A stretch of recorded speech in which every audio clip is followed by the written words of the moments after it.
Episode की शुरुआत में हम रियो को देखते हैं जो कि अपने बचपन की स्केच बुक को देख रही थी। उसमें उसने सुंगयो के साथ क्यूट मोमेंट्स की ड्राइंग की हुई थी, जैसे कि जब उसकी मॉम ने रियो का दांत निकाला था। तो रियो को तो यहाँ पर बिल्कुल भी दर्द नहीं हुआ था, लेकिन सुंगयो उसे देखकर रोने लगा था। इसी तरीके से जब एक बार कुछ बच्चे उसे स्लो साइकिल चलाने के लिए चढ़ा रहे थे तो रियो सपोर्ट उठाकर काफी तेज साइकिल चलाती है। और एक बार जब रियो घर से भाग गई थी तो बीच के किनारे जाकर वहाँ पर SOS लिखती है। और फर्स्ट टाइम उसने स्कूल में किसी सीनियर को प्रपोज भी किया था, लेकिन उस सीनियर ने उसे रिजेक्ट कर दिया था, जो देखकर सुंगयो काफी खुश हो रहा था। इन सब मोमेंट्स में वो उसके पास ही था। तभी रियो को उसकी मॉम आवाज लगाती है और कहती है कि तुम ये डिशेस सुंगयो को घर जाकर दे आओ। रियो यहाँ पर देखती है कि उसकी मॉम ने उसी सोया सॉस से खाना बनाया था जो कि अपने साथ तानुई के यहाँ से लेकर आई थी। जब वो टेस्ट करती है तो वो सच में काफी टेस्टी बना था। फिर हम सुंगयो के डैड को देखते हैं जो जब ब्रेकफास्ट कर ही रहे थे तभी मॉम वहाँ पर आ जाती है। डैड उसे भी अपने साथ इनवाइट करते हैं ब्रेकफास्ट करने के लिए, पर वो मना कर देती है कि वो तो टोस्ट खाएगी। उसी वक्त डोरबेल बजती है। जब मॉम देखती है तो वहाँ पर रियो आई हुई थी। अंदर आकर वो उन्हें काफी सारा खाना डिलीवर करती है, जिसके लिए डैड उसे थैंक्स कहते हैं क्योंकि उसकी मॉम हमेशा कुछ ना कुछ उनके लिए भेजती रहती थी। रियो अब सुंगयो से मिलने के लिए ऊपर चली जाती है और डैड जब खाना खोल रहे थे तो उसकी स्मेल से मॉम के मुंह में पानी आ गया था, पर क्योंकि उन्होंने पहले ही डैड से मना कर दिया था इसलिए वो नहीं खाती। वही जैसी रियो रूम के अंदर जाती है तो उसे सुंगयो नहीं देखता क्योंकि वो वॉशरूम में नहा रहा था। रियो को अब यहाँ पर उस टाइम कैप्सूल वाले लेटर के बारे में याद आता है, इसलिए उसके रूम में वो उसे ढूंढने लग जाती है क्योंकि उसे पता नहीं चल पाया था कि आखिर उसका लेटर में ऐसा क्या लिखा था। ढूंढने पर उसे वो लेटर मिल जाता है जिसे वो पढ़ने लग जाती है। तभी सुंगयो आ जाता है, उसके हाथ में वो लेटर देकर उसे छीनने लग जाता है, जिस वजह से वो लेटर फट जाता है और वो उस लेटर को डस्टबिन में फेंक देता है। रियो कहती है कि तुमने मेरा लेटर पढ़ा था तो मैं भी तुम्हारा पढ़ना चाहती थी। वो यहाँ पर उसे बोलता है कि तुमने जो भी पढ़ा वो सब कुछ मजाक था। तो रियो भी वो सब झूठ मानकर वहाँ से चली जाती है।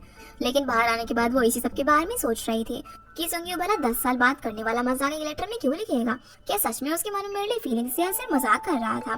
तभी रास्ते में वो अपनी शॉप को देखते हैं जहाँ पर अभी कोई भी नहीं आया था, इसीलिए वो लॉक खोल के अंदर चली जाती है और पुराने दिनों को याद करने लग जाती है जब वो अपने डैड के साथ यहाँ पर खाना बनाती थी।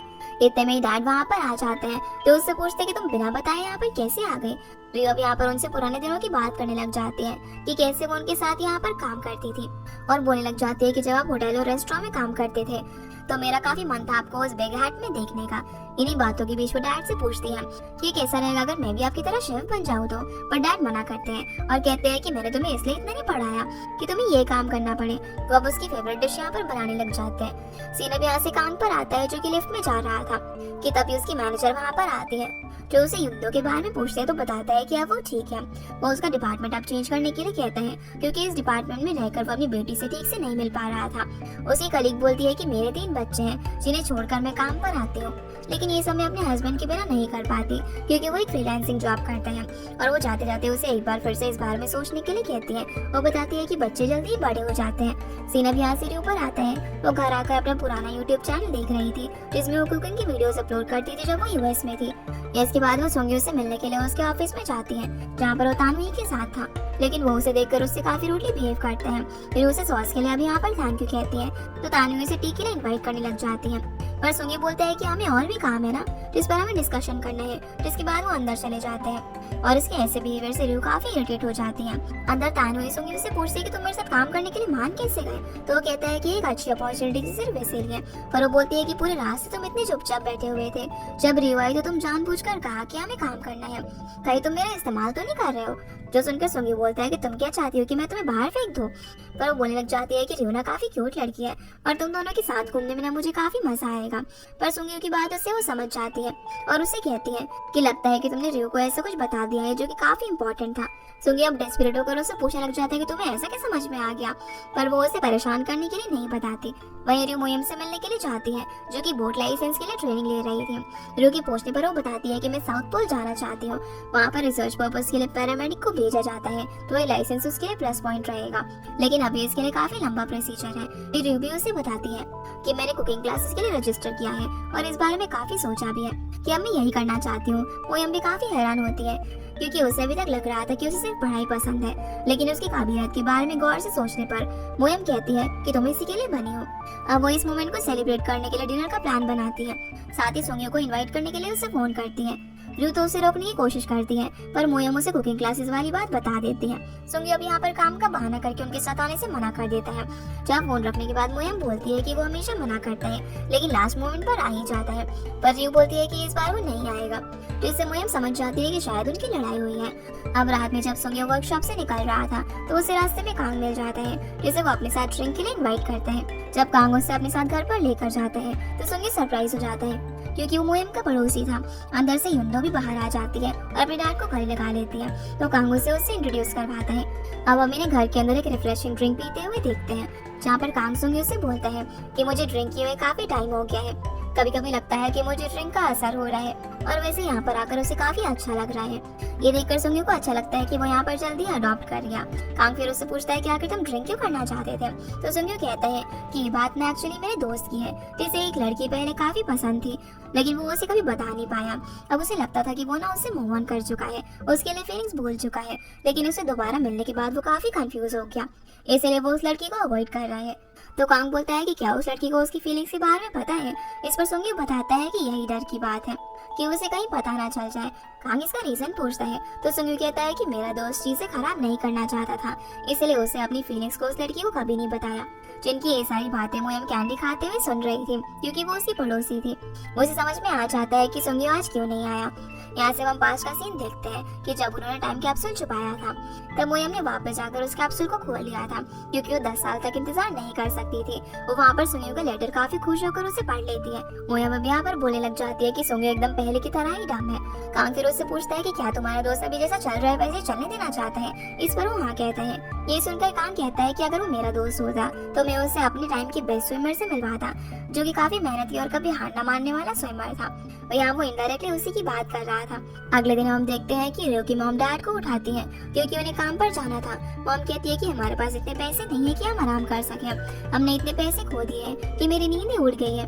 तो डैड उन्हें यहाँ पर पुरानी बातें करने से मना कर देते हैं। फिर मॉम पूछते हैं कि तुम रात को कब आए, मुझे पता ही नहीं चला। डैड कहता है कि मैं फ्यूनरल पर गया हुआ था। तो सुनकर मॉम गुस्सा हो जाती है कि इस तरीके से तुम फ्यूनरल पर जाकर पैसे उड़ाते रहो, और डैड वहाँ से उठकर चले जाते हैं। वो बताते हैं कि आज मेरी क्लास रियूनियन है। तभी मॉम अपना फोन चेक करती है, जिसमें उनके काफी कम फंड्स बचे हुए थे, पर उन्हें लगता है कि किस तरीके का स्कैम का मैसेज है। सीन अब यहाँ से रियो पर आता है, जो कि जब कहीं जा रही थी तो उसे रास्ते में सुंगी मिल जाता है। वो कहती है कि तुम गलत समझो, इससे पहले मैं बता देती हूँ कि मैं इस रास्ते से अपनी कुकिंग क्लास के लिए जा रही थी, और उसे ये बात अपने पेरेंट्स से छुपाने के लिए कहती है। और फिर उसे बताती है कि आज मेरा पहला दिन है क्लास का, सभी क्लासेस खत्म होने के बाद मुझे कोरियन क्राफ्टमैन का सर्टिफिकेट मिल जाएगा। पर उसके बाद बीच में ही रोककर वो बोलता है कि मेरी ना मीटिंग है, वो चला जाता है। लेकिन अंदर जाकर वो इंटरनेट पर कोरियन क्राफ्टमैन के सर्टिफिकेट के बारे में रिसर्च कर रहा था। तभी पीछे से म्योंग आ जाता है, जिसे अचानक से देखकर वो विंडो ही बंद कर देता है। म्योंग उससे पूछता है कि तुम क्या कर रहे थे और ये कुकिंग के सर्टिफिकेट वगैरह के बारे में क्यों देख रहे हो। तो वो उसे फटाफट से मीटिंग में आने के लिए बोलने लग जाता है। दूसरी तरफ रियो की पहली क्लास शुरू हो चुकी थी, जहाँ पर टीचर उन्हें सबसे पहले चॉपिंग वगैरह करना सिखाती है। शाम को फिर सुंगी अपने कुछ नोन वर्कर्स से मिलने के लिए जाता है, जिन्होंने पहले सुंगी के साथ काम किया था। सभी लोग उसे ड्रिंक ऑफर करते हैं, पर वो मना करके सिर्फ सोडा मंगवाता है, क्योंकि अभी भी उसे ऑफिस जाकर काम करना था। अब इन लोगों से मिलने के बाद जैसे सुंगी जा रहा था, तभी उसकी नजर रियो की डैड पर पड़ती है, जो कि एक ड्रंक लेडी को लेकर जा रहे थे, और वो लेडी उन्हें बोल रही थी कि तुम कितने क्यूट हो। अब जब वो उन्हें इग्नोर करके घर जा रहा था, तभी उसे अपने बचपन का दिन याद आ जाता है, जब वो अपनी मॉम को रोते हुए जाने से मना कर रहा था, लेकिन उसकी मॉम भी नहीं सुनती और वो किसी और के साथ कार में बैठकर चली जाती है। और ये सब क्या हुआ था वो हमें आगे पता चलेगा। सीना वापस से रियो के डैड पर आता है, जो जैसे ही रात में घर पहुंचते हैं तो अचानक से सुंगियों को देखकर चौंक जाते हैं। अब हम इन्हें साथ में बैठकर बात करता हुआ देखते हैं, जहाँ पर सुंगियों उनसे उस लेडी के बारे में पूछता है जो कि उनके साथ थी। जहाँ पूछने पर डैड उसे सारी चीजें बता देते हैं कि आखिर क्या बात है। सुंगी पूछता है कि क्या आपने फैसला कर लिया है, जिस पर वो हाँ करते हैं और इस बात को उसकी फैमिली से सीक्रेट रखने के लिए कहते हैं। पर सुंगी बोलता है कि अगर रियो को पता चल गया तो वो चुप नहीं बैठेगी। अगले दिन फिर हम सभी लेडीज को देखते हैं, जहाँ मोयम की मॉम अपने ऑफिस में किसी हैंडसम लड़के का पोस्टर लगाती है, जो कि काफी पॉपुलर था। रियो की मॉम पूछती है कि क्या तुमने फिर से अपने हस्बैंड से लड़ाई कर ली, पर वो बोलने लग जाती है कि वो तो अपने डिशेस भी साफ खुद नहीं कर सकता, क्योंकि वो पूरा टाइम घर में ही रहता था। और बोलती है कि इस मामले में तो सुंगियों की मॉम की किस्मत अच्छी है, क्योंकि दोनों ही हस्बैंड वाइफ इंडिपेंडेंटली काम करते हैं और इन्हें कभी लड़ाई भी नहीं होती। फिर रियो की मॉम कहती है कि मेरा हस्बैंड तो रात को काफी देर से आता है, तो उनकी फ्रेंड्स यहाँ पर उन्हें अलर्ट रहने के लिए कहती है कि कहीं कुछ और बात न हो, क्योंकि फ्यूनरल और क्लास यूनियन के अलावा उन्हें और कोई काम नहीं होता। और बोलने लग जाती है कि क्या तुम्हें कुछ अजीब नहीं लगता, क्योंकि काफी दिन हो गए तुम्हारी शॉप भी नहीं खुली, जो बात मॉम को तो पता ही नहीं थी। अब वो जल्दी से घर पर जाकर कुछ ढूंढने लग जाती है। तब उनके हाथ एक शॉर्ट टर्म लोन की स्लिप लगती है, जिसे देखकर वो परेशान होकर बैठ जाती है। यहाँ से फिर हम मोएम को देखते हैं, जो कि स्टोर से खाना लेकर बाहर आती है ताकि वो बैठकर खा सके, लेकिन वहाँ पर कोई भी सीट खाली नहीं थी। तो कांग उसे अपने साथ बैठने के लिए कहता है। वो अब उसके साथ बैठ जाती है और उसे बोलती है कि युंदो अगर घर पर अकेली है तो तुम्हें उसके पास होना चाहिए, पर वो उसे बता देता है कि वो किंडरगार्टन की तरफ से नाइट कैंपिंग पर गई हुई है। अब जब वो उसे बोलता है कि तुम आज काफी लेट डिनर कर रही हो, तो बता देती है कि उसे एक इमरजेंसी की वजह से जाना पड़ा, जहाँ पर हॉस्पिटल वाले एक पेशेंट को एडमिट नहीं कर रहे थे, पर वो किस तरीके से उसे एडमिट करवा कर आई है। जो सुनकर वो कहता है कि तुम तो काफी इंप्रेसिव हो। वो अब उससे आगे भी युंदो का ख्याल रखने की रिक्वेस्ट करता है। तो मोएम बोलती है कि उसे मुझे एक और चांस देने के लिए बोलो ना, और उससे पूछते है कि तुम्हारी फैमिली में कौन कौन है। तो बताता है कि युंदो की मॉम हमसे काफी दूर है, जो कि शायद अब इस दुनिया में नहीं थी। ये सुनकर मोएम उसकी तारीफ करते हुए कहती है कि तुम एक काफी अच्छे डैड हो। इस पर वो कहता है कि मैं अपनी बेटी के लिए सब कुछ कर सकता हूँ और उसके लिए सब कुछ छोड़ सकता हूँ, पर मोएम उसे ऐसा करने से रोकती है। वो बताती है कि जब वो काफी यंग थी तभी उसके डैड की डेथ हो गई, तो उसकी मॉम ने उसे सब कुछ खोकर संभाला है। ये फीलिंग कितनी ज्यादा अजीब होती है वो काफी अच्छे से जानती थी, इसीलिए वो उसे अपना सब कुछ खोने से मना करती है। वो उसे बोलती है कि मैं युंदो के साथ खेलना चाहती हूँ, तो बताओ कि उसे क्या पसंद है। वो उसे बताने लग जाता है कि उसे एलियन, ज़ॉम्बी ये सारी चीजें पसंद है, लेकिन वो ये सब बताते बताते टेबल पर ही सो जाता है, जिसे ऐसे देखकर मोएम हैरान हो जाती है, क्योंकि उसकी अल्कोहल कंजम्पशन कैपेसिटी बहुत ही ज्यादा कम थी। वो एक ही बियर में पास आउट हो गया था। अब वो ना चाहते हुए भी उसे खींचकर लेकर जाने लग जाती है, उसे घर के बाहर ही सुला देती है। दूसरी तरफ हम रियो के पेरेंट्स को देखते हैं। आज भी जब डैड देर से घर आते हैं तो मॉम उन पर सामान फेंकने लग जाती है। वो उन्हें लोन का बिल दिखाकर कहती है कि तुम्हारे पैसों की आदत ने तुम्हें काफी बुरा फंसा दिया है। वो उन्हें घर के खर्चे बताने लग जाती है, जो कि शायद वो अब भर नहीं पाएंगी। इतने में रियो भी बाहर से आ जाती है और दोंगजिन भी शोर सुनकर बाहर आ जाते हैं। मॉम डैड से पूछती है कि क्या तुमने फिर से अपने दोस्त के लिए लोन लिया है या फिर गैम्बलिंग की है, ये तुम्हारा कोई अफेयर चल रहा है। इस पर डैड ना में जवाब देते हैं। रियो भी उनसे जब सच पूछते तो बताते हैं कि एक एक्सीडेंट हुआ था। यहाँ से अब हम उस दिन का सीन देखते हैं जब वो फूड ब्लॉगर्स उनके रेस्टोरेंट में आए थे। वो दोनों डैड से कंप्लेंट करते हैं कि उनके खाने में बाल आ गया है। जैसे डैड चेक करने के लिए वहाँ पर आते हैं तो गलती से खाना उन दोनों के ऊपर गिर जाता है, जहाँ खाने की वजह से एक लड़की का हाथ जल जाता है और उसने अपने हाथ में बहुत ही एक्सपेंसिव 30 मिलियन युआन की घड़ी पहनी हुई थी, जो कि खराब हो गई थी। वो लड़के अब यहाँ पर बोलने लग जाते हैं कि इस घड़ी को लेना इतना भी आसान नहीं है। तो डैड बोलते हैं कि मैं इसके रिपेयर की कॉस्ट उठाने के लिए तैयार हूँ, पर वो उनसे पूरे पैसे वापस मांगते हैं। ये सब के बाद से ही डैड की नींद उड़ जाती है। वो रात में डेजिग्नेटेड ड्राइवर का काम कर रहे थे ताकि वो किस तरीके से पैसे इकट्ठा करके उन्हें दे सके। इसी वजह से वो घर पे बार बार फ्यूनरल और रियूनियन का बहाना करके जा रहे थे, और रात में वो सिर्फ उस लेडी के ड्राइवर थे जिस दिन सुंगिया ने उन्हें देखा था। अब वो इस तरीके से पैसे जमा करके और लोन लेकर उन्हें 20 मिलियन वॉन तो दे दिए थे। ये सब जानने के बाद मॉम उनसे गुस्सा होती है और बोलती है कि तुम इस सबसे अकेले निकलने के बारे में कैसे सोच सकते हो। तो डैड बोलते हैं कि तुमने तो मुझे कभी इस चीज के काबिल समझा ही नहीं, और अगर मैं तुम्हें बताता तो तुम मेरे बारे में क्या सोचती। वो काफी इमोशनल हो जाते हैं और बोलते हैं कि आखिर मैं तो अपनी फैमिली के लिए यही कर सकता था और मैं उनके पैसे लौटा कर ही रहूंगा। ये बोलकर वो यहाँ से चले जाते हैं तो इनके पीछे रियो भी जाती है, पर पैर फिसलने की वजह से डैड गिर जाते हैं। पर रियो उनके हाथों पर बैंडेज लगाती है और उनसे कहती है कि पहले आप जैसे मेरा ख्याल रखते थे वैसे अब मैं आपका रख रही हूँ, देखो मैं कितनी बड़ी हो गई हूँ ना। डैड अब यहाँ पर उससे माफी मांगते हैं, पर रियो कहती है कि हम उन बुरे लड़कों पर केस करेंगे, पर डैड मना कर देते हैं क्योंकि उन्हें डर था कि वही उल्टा उन पर केस करके शॉप बंद न करवा दे, क्योंकि उनके खाने में बाल आ गया था। उन्हें काफी ज्यादा बुरा लग रहा था। वो बोलते हैं कि मैं आज तक तुम्हारे लिए ड्रेस भी नहीं खरीद पाया, जब तुम यूएस में थे तो तुम्हें कुछ पैसे भी नहीं बेच पाया। मुझे तुम्हारे डैड होने का कोई हक नहीं है। पर रियो कहती है कि इस हिसाब से तो मुझे भी आपकी बेटी होने का कोई हक नहीं है, क्योंकि मैं अभी अनएम्प्लॉयड हूँ। पर डैड कहते हैं कि तुम हमेशा मेरी बेटी रहोगे। तो रियो कहते हैं कि आप भी हमेशा मेरे डैड ही रहोगे। अगले दिन हम रियो को देखते हैं, वो यही सोच रही थी कि वो उन लड़कों से भला छुटकारा कैसे पाए। तभी उसे सिक्योरिटी कैमरा का आइडिया आता है, लेकिन उनकी शॉप में तो कोई भी कैमरा नहीं था। तो वो पास वाली शॉप में जाती है, वहाँ की सीसीटीवी फुटेज देखने की रिक्वेस्ट करती है, पर अंकल बताते हैं कि सुंगी तो पहले ही फुटेज चेक करके वहाँ से चला गया। वो उसे फोन करती है, लेकिन वो उसका कॉल कट कर देता है और हम देखते हैं कि वो उन्हीं दोनों फूड ब्लॉगर्स के साथ था। जब वो उसे झूठ कहता है कि वो रेस्टोरेंट ओनर का बेटा है और उन्हें बाकी के बचे हुए पैसे देता है, जिसे वो दोनों जैसे ही लेने वाले थे। तभी सुंगियो पहले उस वॉच को दिखाने के लिए कहता है जो कि टूटी थी। वो लड़के अब उसे वॉच दिखाते हैं, जिसे देखते ही सुंगियो पहचान जाता है कि वॉच का डिजाइन वर्ल्ड की टॉप लिस्ट में आता है। पर यहाँ उसने अपने हाथ में वही घड़ी पहनी हुई थी जो कि उसे किसी इवेंट में ऐसे गिफ्ट मिली थी। वो अपनी और उस वॉच का डिफरेंस नोटिस करने लग जाता है, जिसका सीरियल नंबर अलग था और कलर और डिजाइन में भी काफी डिफरेंस था।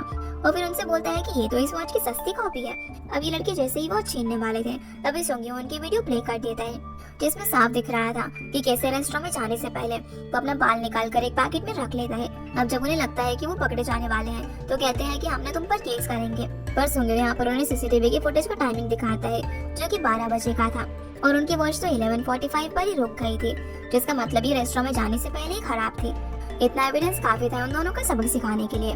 इतने में काम भी वहाँ पर आ जाता है जो कि उन लड़कों से अपने आप को इंट्रोड्यूस करते हुए बताता है कि वो एक रिपोर्टर है। यहाँ से अब हम देखते हैं कि एक दिन पहले सोंगयू ने काम को बुलाकर वो सीसीटीवी फुटेज दिखा दिया था। साथ ही उन्होंने उन लड़कों का सोशल मीडिया अकाउंट ढूंढने की कोशिश करी तो बात झूठ निकली कि उनका कोई भी बड़ा चैनल नहीं था। तभी सोंगयू इस लड़के का हाथ देखता है जिस पर कोई भी जलने का निशान नहीं था, जिससे वो समझ जाता है कि असल में ये लोग स्कैमर्स हैं। सोंगयू अब रिवील करता है कि जहाँ पर ये लोग बैठे हुए हैं ये शॉप भी उसी की नोन में किसी की है और यहाँ पर सीसीटीवी कैमरे की मदद से सब कुछ रिकॉर्ड हो गया है, जो देखकर वो लड़के वहाँ से भाग जाते हैं। तो कांग और सोंगयू भी उसके पीछे भागते हैं उन दोनों को पकड़ने के लिए। सोंगयू की चोट अभी तक पूरी तरीके से रिकवर नहीं हुई थी, लेकिन फिर भी वो उसे पकड़ने की पूरी कोशिश कर रहा था। वहीं कांग उस लड़के के पीछे धीरे धीरे भाग रहा था, जिसका मजाक उड़ाने के लिए जैसे ही वो लड़का पीछे घूमता है तो वही पोल से टकराकर वहीं पर बेहोश हो जाता है। इधर सोंगयू जिस लड़के के पीछे भाग रहा था वो सड़क क्रॉस कर लेता है और रेड लाइट होने की वजह से सोंगयू को वहीं पर रुकना पड़ता है। इस बात की वो खुशी मना रहा था कि सोंगयू वहाँ पर पहुँच नहीं पाया उसे मारने के लिए, पर तभी रियो वहाँ पर आकर उस लड़के को मारने लग जाती है, जो देखकर वो लड़का उसे धक्का देकर नीचे गिरा देता है। इतने में सोंगयू वहाँ पर आकर उस लड़के को एक जोर की लात मारकर गिरा देता है। अब जब वो देखता है कि रियो की नाक से खून निकल रहा था तो वो गुस्से में आकर उस लड़के को मारने के लिए बढ़ता है, पर वो उसे बोलती है कि उसकी वजह से नहीं हुआ है, पिछले दिनों मेरे कुछ ज्यादा काम करने की वजह से हुआ है।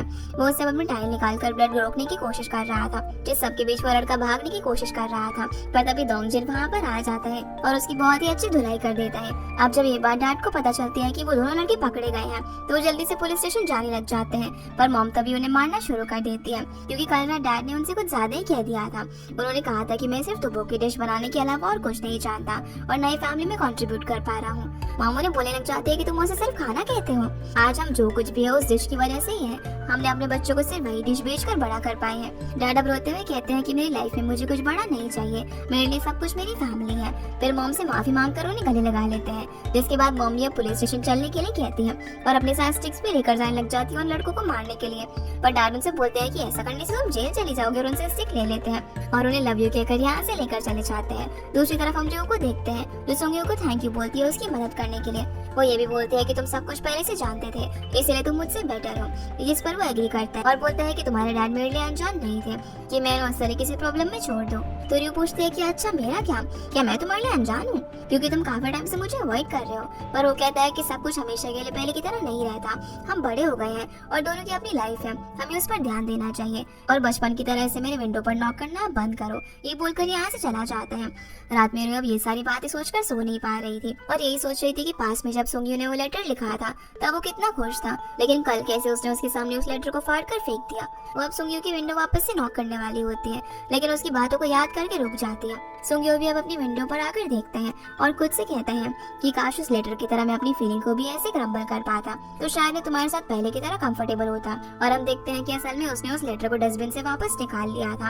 अगले दिन ट्रू को उसकी क्लास में देखते हैं जहाँ उसकी टीचर सभी को बताती है कि खाने को अगर टेस्टी बनाना है तो उसे बनाते वक्त उस पर्सन के बारे में सोचना चाहिए जिसके लिए वो बना रहे हो। ये बात वो अच्छे से समझ जाती है, जिसके बाद वो सोंगयू से मिलने के लिए उसकी वर्कशॉप जाती है, जिसे अचानक से देखकर वो चौंक जाता है। उसके पूछने पर वो बताती है कि मैं तुम्हारा इंतजार कर रही थी, तुमने मेरे डैड की हेल्प की ना तो मैं तुम्हारे लिए ये लेकर आई हूँ। और वो टिफिन खोलकर बॉक्स आगे करती है और बताती है कि इसमें मेरी फर्स्ट कुकिंग क्लास की डिश है। सोंगयू बोलता है कि तुम मुझे क्यों दे रही हो, तो वो कहती है कि क्योंकि तुम्हें ही पसंद है। अब यहाँ से अब हम इनके बचपन का सीन देखते हैं। रियो की मॉम जब सोंगयू का ख्याल रख रही थी तो वो उसे कोरियन फूड खिलाने की कोशिश कर रही थी, लेकिन वो नहीं खा रहा था। ये देखकर रियो अंदर से वो डिश लेकर आती है और सोंगयू से कहती है देखो एक रेनबो की तरह है, जो देखकर वो उसके हाथ से खा लेता है। अब वो उसे बोलता है कि तुम्हें बचपन की बात अभी तक क्यों याद है, तो रियो कहती है कि क्योंकि हम इतने सालों से दोस्त हैं, तुम्हें तुम्हारे पेरेंट्स से ज्यादा मैं जानती हूँ। पर सोंगयू उसे रूडली बोलते हैं कि वो सब पास्ट था, उसे भूल जाओ, उन मेमोरीज को लेकर मुझे परेशान करना बंद करो, हम बच्चे नहीं है तो मुझे अब अकेला छोड़ दो, मेरी लाइफ से दूर रहो।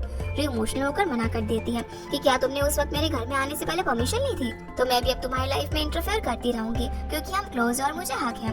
सोंगयू कहता है कि तुम्हारी ये हरकतों की वजह से ना मेरा दिमाग खराब होता जा रहा है। ये बोलकर वहाँ से चला जाता है, जिसकी ऐसी बातें सुनकर उसे बुरा लगता है। वो सोचती है कि सुंगयू की लाइफ के हर फर्स्ट मोमेंट में उसके साथ थी, चाहे वो उसके खाने की पसंद हो या फिर स्विमिंग की। एक बार जब वो मोयम के साथ ड्रिंक कर रहे थे, तब मोयम जानबूझकर सुंगयू से सवाल करती है कि क्या तुम्हें किसी पर क्रश है। इस पर वो कोई जवाब नहीं देता। रियो समझ जाती है कि कोई तो लड़की है। मोयम तो यहाँ पर जवाब जानती थी पर बताती नहीं है। अब प्रेजेंट में रियो यही सोच रही थी कि सुंगयू के बारे में हर चीज जानती हूँ, पर उसका फर्स्ट लव कौन है ये कभी नहीं जान पाई। अब वो भागते हुए उसके पीछे जाती है, पर सुंगयू अपने ख्यालों में ही था, तो वो उसे अपनी हील से मारकर रोक देती है। जैसे वो पीछे मुड़ता है तो वो उससे पूछती है कि तुमने अभी जो कुछ भी कहा कि उसका क्या मतलब था। सुंगयू उसे वापस से उसकी हील पहनाता है और बताने वाला था कि तभी हुनजुन वहाँ पर आ जाता है, जो कि रियो का एक्स फियांसे था। उसे देखकर रियो काफी हैरान होती है। तभी हुनजुन बोलता है कि मैं तुमसे मिलने के लिए आया था, पर सुंगयू उसके सामने खड़ा हो जाता है और उससे कहता है कि तुम्हें दिखाई नहीं दे रहा कि मैं रियो से बात कर रहा हूँ। हुनजुन यहाँ पर उससे अच्छे से बात करने लग जाता है, पर सुंगयू उससे बिल्कुल भी ठीक से बात नहीं करता, क्योंकि उसने रियो के साथ अपना रिश्ता खत्म करके उसे पहले ही काफी हर्ट कर दिया था। सुंगयू अब रियो का हाथ पकड़ के उसे वहाँ से ले जा रहा था कि तभी हुनजुन भी उसका हाथ पकड़ लेते हैं। तभी वहाँ पर रियो के मॉम डैड भी आ जाते हैं, जो कि हुनजुन को वहाँ पर देखकर काफी ज्यादा गुस्सा करते हैं। डैड तो उसे मारने के लिए आगे भी बढ़ते हैं, लेकिन मॉम उन्हें रोक लेती है और कहती है कि हम इसे यहाँ पर नुकसान नहीं पहुँचा सकते, पहले ही काफी बवाल हो चुका है। इसलिए डैड अब गुस्से में वहाँ से चले जाते हैं और मॉम रियो और हुनजुन को घर पर चलने के लिए कहती है। रियो बोलने लग जाती है कि हम लोग आपस में ही बात कर लेंगे, पर मॉम कहती है कि शादी कोई मजाक नहीं है, आखिर हमें भी जानने का हक है कि तुम्हें फैसला क्यों लेना पड़ा। घर पहुंचने के बाद हम देखते हैं कि मॉम तो योनजुन को खिलाने पिलाने में लगी हुई थी, जो सब कुछ देखकर बाकी तीनों को काफी गुस्सा आ रहा था कि आखिर वो उसे मारने के बजाय इसे खाते क्यों कर रही है। दोंगजुन यहाँ पर बातों ही बातों में उसे अपना ब्रदर इन लॉ कह देता है, क्योंकि लास्ट टाइम जब वो आया था तो उसने उसे काफी पैसे दिए थे। ये सुनकर रियो उसे मारने लग जाती है। डैड से तो यहाँ पर ये सब देखा ही नहीं जा रहा था, इसीलिए वो वहाँ से चले जाते हैं। घर के बाहर हम सुंगयू को देखते हैं, जो कि टेंशन के मारे बाहर ही चक्कर लगा रहा था कि आखिर अंदर क्या चल रहा है। तभी मोयम वहाँ पर आ जाती है, जो कि उससे पूछती है कि तुम यहाँ क्या कर रहे हो। तो वो उसे योनजुन के बारे में बताता है। ये सुनकर मोयम तो उसे मारने के लिए निकल पड़ती है, पर वो उसे रोकते हुए कहते हैं कि मेरा मन भी उसे मारने का कर रहा है। घर के अंदर योनजुन को अच्छे से खाना खिलाने के बाद सभी लोग उसके सामने बैठ जाते हैं। वहाँ उससे पूछती है कि मैंने सुना कि रियो ने तुम्हें चीट किया है, क्या ये सच है। ये सुनकर वो हैरान हो जाता है कि ऐसा तो कुछ भी नहीं है। वो बोलता है कि उनकी शादी टूटने का रिस्पॉन्सिबल मैं हूँ। जो सुनकर डैड उसे मारने के लिए बढ़ते हैं, लेकिन रियो उन्हें रोक देती है। लेकिन मॉम का गुस्सा तो अलग ही लेवल पर चला जाता है। वो अपने हाथ में बड़े बड़े डंडे लेकर योनजुन को मारने की कोशिश करने लग जाती है, पर डैड और सुंगयू उन्हें रोकते हैं कि कहीं वो उसे ज्यादा ना पीट दे। पर दोंगजुन तो ये सब कुछ बैठकर सोफे पर एंजॉय कर रहा था। अब हालत बिगड़ता हुआ देखकर रियो योनजुन को यहाँ से चलने के लिए कहती है, पर वो मॉम से कहता है कि आप मुझे मारकर अपना मन हल्का कर लो। ये सुनकर मॉम भी बिल्कुल पीछे नहीं रहती और उसे मारना शुरू कर देती है। तो रियो उसे जल्दी से वहाँ से लेकर चली जाती है, पर जाते जाते भी वो कहता है कि मैं वापस जरूर आऊंगा। ये सुनकर डैड गुस्सा हो जाता है और उसे कभी भी वापस आने से मना करते हैं। बाहर हम मोयम और सुंगयू को देखते हैं, जो कि योनजुन का गुस्सा कम करने के लिए ड्रिंक कर रहे थे। मोयम मोटिवेट होकर सुंगयू से कहती है कि क्यों ना हम चलकर कोई सीन क्रिएट कर दे और जो भी नुकसान होगा मैं उसे भर दूंगी। सुंगयू बोलता है कि तुमसे तो बियर के भी पैसे नहीं दिए जा रहे, नुकसान भरोगी, और वैसे भी मैं कौन होता हूँ उसे नुकसान पहुंचाने वाला। तो मोयम उसे याद दिलाती है कि तुम उसके बचपन की बेस्ट फ्रेंड हो, तुम्हें ना तब तक ट्राई करते रहना चाहिए जब तक तुम उसकी कोर्ट तक ना पहुंच जाओ। ये सुनकर सुंगयू हैरान हो जाता है कि उसने उसका उस टाइम कैप्सूल वाला लेटर पढ़ लिया था। मोयम कहती है कि अगर उस लेटर की तरह तुमने अपनी फीलिंग्स को दबाए रखा तो किसी को भी कभी तुम्हारी फीलिंग्स के बारे में पता ही नहीं चलेगा, इसलिए इस काम में मैं तुम्हारी मदद करूंगी। इतना कहकर वो चली जाती है। सेना ब्याज से रियो योनजुन पर आता है, जो कि एक रेस्टोरेंट में थे। रियो से पूछते है कि तुम वापस क्यों आए हो। जिसके जवाब में वो कहता है कि मैं तुम्हारे बिना नहीं रह पा रहा हूँ, मैं तुमसे अब भी प्यार करता हूँ और तुम्हें वापस लेने के लिए आया हूँ। इस पर रियो बोलती है कि तुम जो कुछ भी फील कर रहे हो वो तुम्हारा प्यार नहीं बल्कि आदत है, जो कि हमारे इतने सालों के रिलेशनशिप में तुमने बना ली है, और उसे वापस आने से मना करके वहाँ से चली जाती है। वह मोयम के घर जाकर उसके कमरे में घुस जाती है जब वो चेंज कर रही थी, जिससे कि मोयम तो एकदम चौंक जाती है। तो रियो से बताती है कि मैं आज रात यहीं पर सोऊंगी, क्योंकि उसके घर जाने का मन नहीं है। मोयम अब जब उसे योनजुन के बारे में पूछती है तो रियो बोलती है कि तुम्हें कैसे पता चला कि वो आया है। तो बोलती है कि मुझे सुंगयू ने बताया, जो कि तुम्हारे घर के बाहर किसी डॉग की तरह घूम रहा था।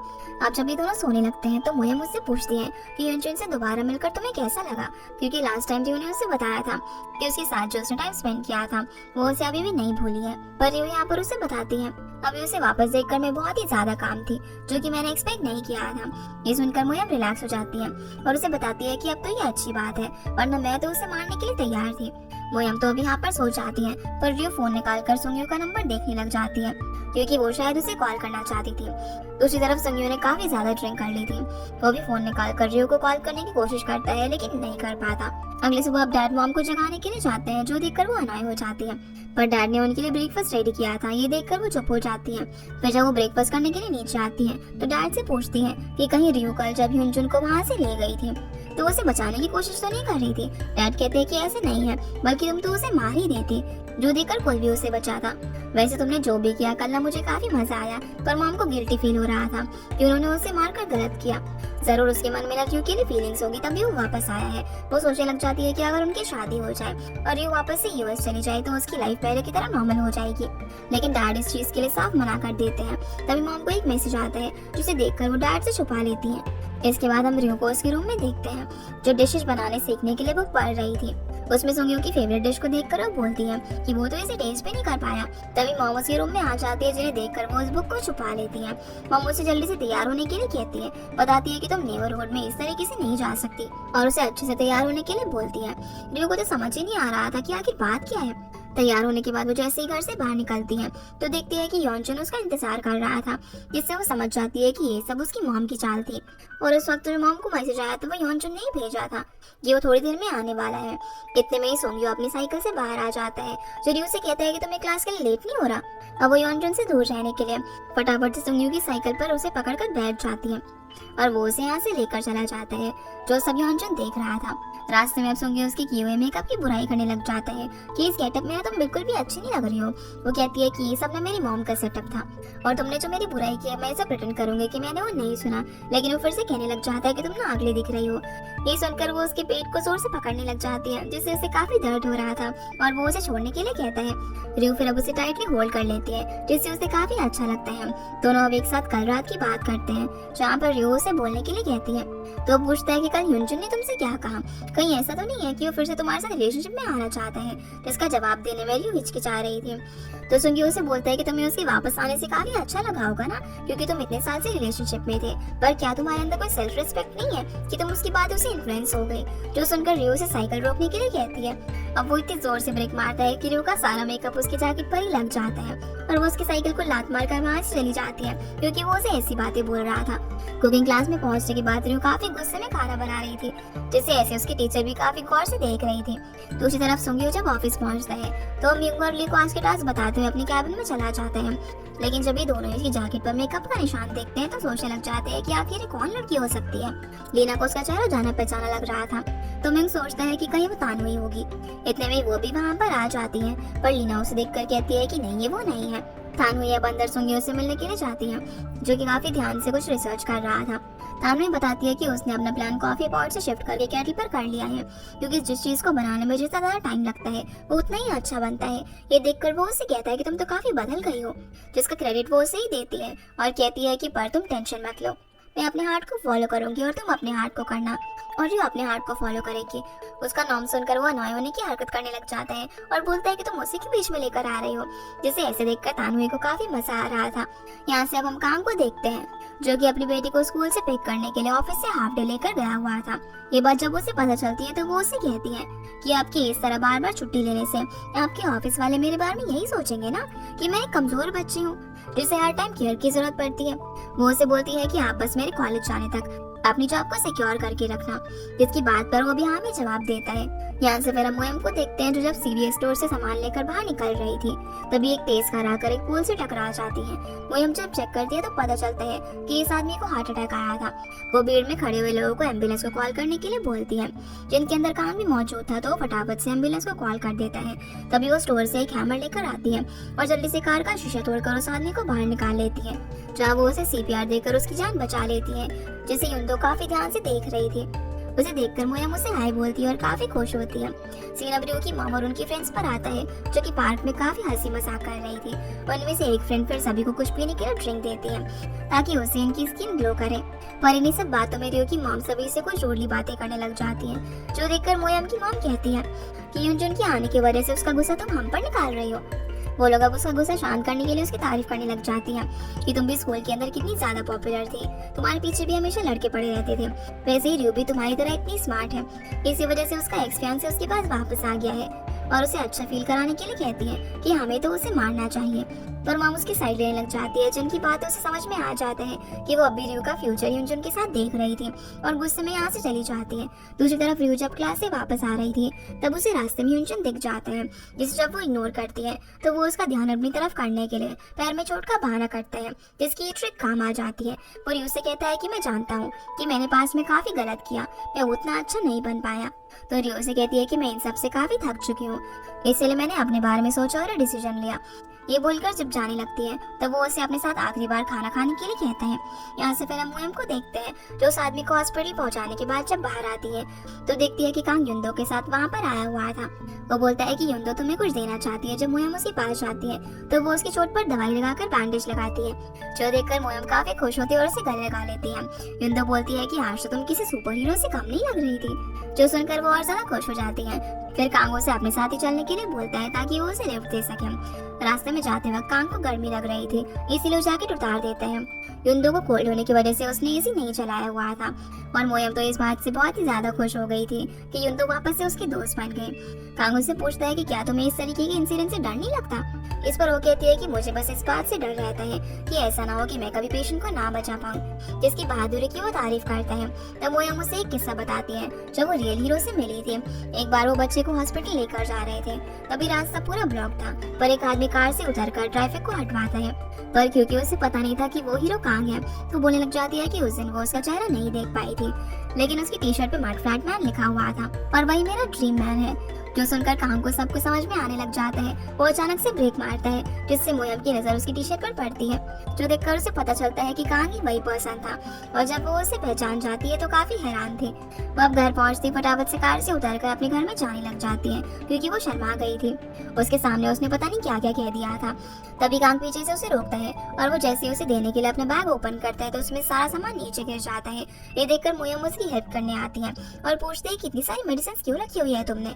तो बोलता है कि ये सब तुम्हारे लिए है, मुझे मेडिकल वाले ने बताया कि अलग अलग इंजरीज के लिए काम करती है। वो उसे एक एक करके सारी मेडिसिन देने लग जाता है और बताता है कि उसे कब कब यूज करनी है। ये बोलकर चला जाता है, लेकिन मोयम तो शॉक हो जाती है कि उसे उसकी इतनी फिक्र हो रही है और भागकर फटाफट से घर के अंदर चली जाती है। उसे समझ नहीं आ रहा था कि उसका हार्ट इतनी ज्यादा तेज क्यों बीट कर रहा था। सीन अब यहाँ से लीना पर आता है, जिसे समझ में आ जाता है कि सुनियो के जैकेट पर मेकअप का निशान रियो का था। यही सोचकर वो काफी गुस्से में ट्रेडमिल की स्पीड बढ़ा देती है और रनिंग करने लगती है। पर दोंग वहाँ पर आकर उससे कहते हैं कि तुम चीता थोड़ी ना हो, जरा स्पीड कम करके भागो। पर वो स्पीड बढ़ाकर उससे बोलती है कि मैंने पर्सनल ट्रेनर को हायर नहीं किया, इसलिए तुम जा सकते हो। लेकिन वो फिर से उसकी स्पीड कम कर देते हैं और उसे ऐसे ही भागने के लिए बोलते हैं। यहाँ से हम मॉम को देखते हैं, जब टीवी शो देख रही थी तभी रियो उनके सामने खड़ी हो जाती है और उनसे पूछती है कि जो कुछ भी आज हुआ था वो कोइंसिडेंट तो नहीं था, कि मैंने आज आपके कहने पर तैयार होकर बाहर निकली और बाहर ही मुझे यौनचिन मिल गया। मैं एक बात साफ कर दूं कि अगर आप फिर से हमें एक साथ देखने की उम्मीद लगा रही हो तो आप गलत हो। पर उसकी बातों पर ध्यान न देकर मामू से कल अपने साथ सोना चलने के लिए कहती है। इस बात पर उनकी बहस हो जाती है क्योंकि वो नहीं जाना चाहती थी, पर मॉम के आगे उसकी नहीं चल रही थी। अब वो घर से चली जाती है। जहाँ रास्ते में सुंगी उससे मिल जाता है। वो पूछता है कि इतनी रात को तुम कहाँ जा रही हो, ये सेफ नहीं है। पर वो उसे रूडली रिप्लाई करते हुए बोलती है कि मैंने क्या अभी डॉग को बात करते हुए सुना, जो सुनकर वो गुस्से में अपने घर में चला जाता है। अब रियो जब अकेले आगे बढ़ रही थी तभी उसे ऐसा फील होता है कि कोई उसका पीछा कर रहा है। वो घबराकर तेजी से भागने लग जाती है, लेकिन आगे रास्ता बंद था। अब जैसे वो पीछे मुड़कर देखती है तो वहाँ पर सुंगी था, जिसे देखकर वो गुस्सा करती है कि तुम्हारा क्या दिमाग खराब है, वो इस तरीके से ऐसा पीछा करता है क्या तुम मेरा नाम नहीं ले सकते थे मुझे अश्योर करने के लिए। वो कहता है कि तुमने पीछे मुड़कर क्यों नहीं देखा। ऐसे ही दोनों बहस करते करते रुक जाते हैं और सुंगी से कहते हैं कि अक्सर हम ऐसे ही ब्लेम एक दूसरे पर डालने की कोशिश करते हैं और वो कह ही नहीं पाते जो कि कहना चाहते थे। हमारी बात हमेशा लड़ाई पर ही आकर खत्म हो जाती है, लेकिन आज वो उसे उसकी बात का जवाब देना चाहता है। जब लास्ट टाइम उनकी फाइट हुई थी वो उसे बताने वाला था, पर रियो उसे रोक देती है और कहती है कि इस वक्त मेरे मन में काफी चीजें चल रही है, किसी नई बात के लिए मैं तैयार नहीं हूँ, इसलिए तुम मुझे बाद में बता देना। फिर वो उससे पूछता है कि तुम हिंजुन को फिर से चांस देने वाली हो, तो वो नाम ही जवाब देती है। ये सुनकर उसे चैन मिलता है। वो उससे कहता है कि आज के लिए काफी जॉगिंग हो गई, अब हमें घर चलना चाहिए। वो उसे प्रोटेक्ट करने के लिए इस बार उसके पीछे चलता है ताकि वो डरे ना। अगली सुबह हम सुंगियो की मॉम को देखते हैं, जो कि उठने के बाद जब अपना फोन चेक करती है तो उन्हें पता चलता है कि आज उनका बर्थडे है। वो काफी खुश होती है कि आज उन्हें स्पेशल ट्रीटमेंट मिलेगा, लेकिन डैड तो जल्दी में अपने हॉस्पिटल जाने के लिए निकल जाते हैं। इसलिए वो सुंगियो के रूम में जाती है, लेकिन वो भी पहले ही वहाँ से जा चुका था। यहाँ से अब हम सुंगियो को देखते हैं, जो कि तानुई के बुलाने पर उसकी वर्कशॉप पर जाता है, जब उसने उसे केटल देखने के लिए बुलाया था, जिस पर वो काफी टाइम से काम कर रही थी। वो चाहती थी कि वो सबसे पहला पर्सन हो जो कि उसे देखे, और वो उसे काफी पसंद भी आता है क्योंकि उसे ट्रेडिशनल कोरियन कल्चर की वाइब्स आ रही थी। तांग अब यहाँ पर उसकी काफी तारीफ कर रही होती है, तो पूछता है कि तुम पूरे दिन यही करने वाली हो, तो वो हाँ कहती है। तभी सुंगी उसके बनाए हुए खराब जहाज की तरफ देखते हैं, तो तानुई उसे बोलती है कि हर बार ऐसा तो नहीं है कि सब कुछ प्लान के हिसाब से ही हो, तुम कितनी मेहनत क्यों ना कर लो, तुम्हें नहीं पता होता कि बाहर क्या आउटपुट निकलेगा। सुंगी कहता है कि अपनी तारीफ करने में तुम इतनी माहिर हो कि तुम्हें मेरी जरूरत ही नहीं है। अब वो उसके साथ बाहर खाने का प्लान बनाती है और चेंज करने के लिए चली जाती है। इसके बाद हम सुंगियों की मॉम को देखते हैं, जो कि अपने ऑफिस के वाइस मिनिस्टर से मिलने के लिए जाती है, पर उसे पता चलता है कि वो तो वहाँ पर है ही नहीं। अब मॉम का उनके साथ लंच का प्लान कैंसिल हो जाता है, इसलिए वो अपने लेवेंडर ग्रुप में सभी से उनका नाइट का प्लान पूछती है। दूसरी तरफ हम मोएम को देखते हैं, जो कि अपने चेहरे के निशान पर दवाई लगा रही थी। तभी उसे कांग की याद आ जाती है, जिससे उसकी हार्ट बीट काफी फास्ट हो गई थी। उसे कुछ भी समझ नहीं आ रहा था। उसी वक्त वहाँ पर उसके कलीग आ जाते हैं और पूछते हैं कि तुम्हारा चेहरा इतना लाल क्यों है, क्या तुम्हें कोई इन्फेक्शन हुआ या फिर फीवर।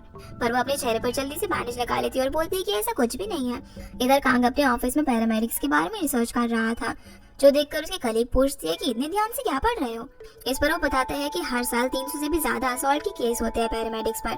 तो यंग पूछती है कि अचानक से तुम्हारा इसमें इंटरेस्ट क्यों आया। इस पर वो कहता है कि मैं किसी को जानता हूँ जो कि इसी फील्ड में है, और वो डेली अपनी जान पर खेलकर दूसरों को बचाती है, जिससे उसे एक आइडिया आता है कि क्यों ना वो इस टॉपिक पर एक आर्टिकल तैयार करे। ये सुनकर वो जल्दी से यहाँ से चला जाता है क्योंकि उसे एक आइडिया आ गया था। सीना वापस से सुंगी ऊपर आता है, जो कि तानवी के साथ जब एक रेस्टोरेंट में जाता है, तो वहाँ उसे रियो ह्योंजुन के साथ दिखाई देती है, जिन्हें एक साथ देखकर उसका मुंह उतर जाता है। दोनों भी अब यहाँ पर अपने टेबल पर जाकर बैठ जाते हैं, लेकिन सिचुएशन दोनों के लिए काफी ऑकवर्ड हो चुकी थी, क्योंकि वो दोनों अपने एक्सेस के साथ बैठकर खाना खाने के लिए आए थे। सुंगियों का तो सारा ध्यान यहाँ पर उन दोनों की बातें सुनने में था। वो यहाँ पर ह्योंजुन के लिए अपनी बनाई हुई डिश भी लेकर आई थी और उसे अपने कुकिंग क्लास के बारे में बताती है, जो कि सिर्फ सुंगियों को पता था। तो ह्योंजुन उसे कैलिफोर्निया में कुकिंग क्लासेस ज्वाइन करने के लिए कहता है, ताकि वो अच्छे से वहाँ पर सीख सके। पर बोलती है कि अभी उसका इतना आगे का प्लान नहीं है। अब ह्योंजुन उसकी बनाई हुई डिश को ट्राई करना चाहता था, इसलिए वो वेट्रेस से उसकी परमिशन मांगता है, क्योंकि वो आउटसाइड फूड था, और बोलता है कि स्पेशली मेरे लिए किसी ने बनाया है, तो क्या मैं इसे टेस्ट कर सकता हूँ। जिसके लिए वो उसे अलाउ कर देती है। चाओरी उसे बोलती है कि आपका बॉयफ्रेंड तो काफी अच्छा है। ये सुनकर सुंगी बहुत ज्यादा जेलस हो जाता है, जो सब कुछ तानुई भी नोटिस कर रही थी। ह्योंजुन जैसे ही खाना टेस्ट करता है तो रियो की काफी तारीफ करता है। ये सुनकर सुंगी गुस्से में अपनी डिश को काटने लग जाता है। तानुई अब उससे काम की बात करने लग जाती है और फ्रेस्को के साथ उसकी जो मीटिंग हुई थी उसके बारे में बताती है। वो बोलती है कि जब हमने कॉन्ट्रैक्ट साइन किया था, तब हाईवन ने हमारे साथ रिलेशनशिप के बारे में पूछा था, तो मैंने उससे कहा कि हमने ब्रेकअप कर लिया है, लेकिन साथ में काम कर रहे हैं और अभी एक दूसरे को पसंद करते हैं, क्योंकि उसे उस टाइम लगा था कि हाईवन उस पर जरूर ट्राई मारेगी, इसलिए उसने उसे झूठ कहा, जिसे सुंगी आइंदा ऐसे झूठ दोबारा से बोलने से मना करता है और कहता है कि मुझे झूठे लोग ना बिल्कुल भी पसंद नहीं है, या वो इनडायरेक्टली रियो से कह रहा था। जो सुनकर रियो खांसना शुरू कर देती है, तो रियो जल्दी से पानी पिलाता है और कहता है कि तुम्हें जरा भी परेशानी होती है तो मुझसे ना देखा नहीं जाता। रियो अब जब रेस्टोरेंट चली जाती है, तो वहाँ से वापस आते वक्त सुंगी उससे बाहर खड़ा हुआ दिखता है, जो बोलता है कि तुमने तो कहा था कि ह्योंजुन से नहीं मिलोगी। वो भी उसे तानुई को लेकर यही सवाल करती है। तो बताता है कि हम साथ में प्रोजेक्ट पर काम कर रहे हैं। उनकी बहस यहाँ पर बढ़ी रही थी कि तभी तानुई वहाँ पर आ जाती है, रियो को वाइन गिफ्ट करती है, पर वो उसे लेने से मना कर देती है और बोलती है कि मैं वाइन नहीं पीती। तानुई अब उसे उसके बॉयफ्रेंड के लिए देने लग जाती है, पर रियो बता देती है कि वो मेरा बॉयफ्रेंड नहीं है। जिसके बाद तानुई और सुंगी वहाँ से चले जाते हैं। लिफ्ट में तानुई उससे कहती है कि लव स्क्वाड तो मेरे लिए काफी एक्साइटिंग था, पर वो यहाँ पर उससे माफी मांगता है कि उसकी वजह से वो ठीक से खा भी नहीं पाई। उसी वक्त सुंगियों को किसी का फोन आ जाता है। दूसरी तरफ हम ह्योंजुन को देखते हैं, जो कि रियो को ड्रॉप करते वक्त बताता है कि मुझे आज तुम्हारे साथ खाने पर पुराने दिनों की याद आ गई, अगली बार हम ना और भी अच्छी जगह चलेंगे। लेकिन रियो उसे मना करते हुए कहती है कि आखिरी बार था, तो कहते हैं कि अगली बार फिर हम कहीं पास्ता खाने के लिए चलेंगे और इसी तरह और भी बाकी डिशेस को ट्राई करेंगे। पर वो उसे पास के स्टेशन पर छोड़ने के लिए बोलती है, क्योंकि वो अब उसके साथ और कनेक्टेड नहीं रहना चाहती थी। इधर सुंगियों की मॉम को जब ग्रुप में मैसेज आता है, तो उन्हें लगता है कि सभी को पता चल गया होगा कि आज उनका बर्थडे है, पर ऐसा कुछ भी नहीं था। वो सभी तो अपनी बातों में लगी हुई थी। उनकी फ्रेंड बोलती है कि मैंने गलती से फ्रोजन क्रैब्स को अपने ऑफिस में मंगवा लिया है और मैं तो अभी वहाँ पर नहीं हूँ, तो हेल्प मांगती है ताकि कोई वहाँ पर जाकर उन्हें फ्रिज में रख सके।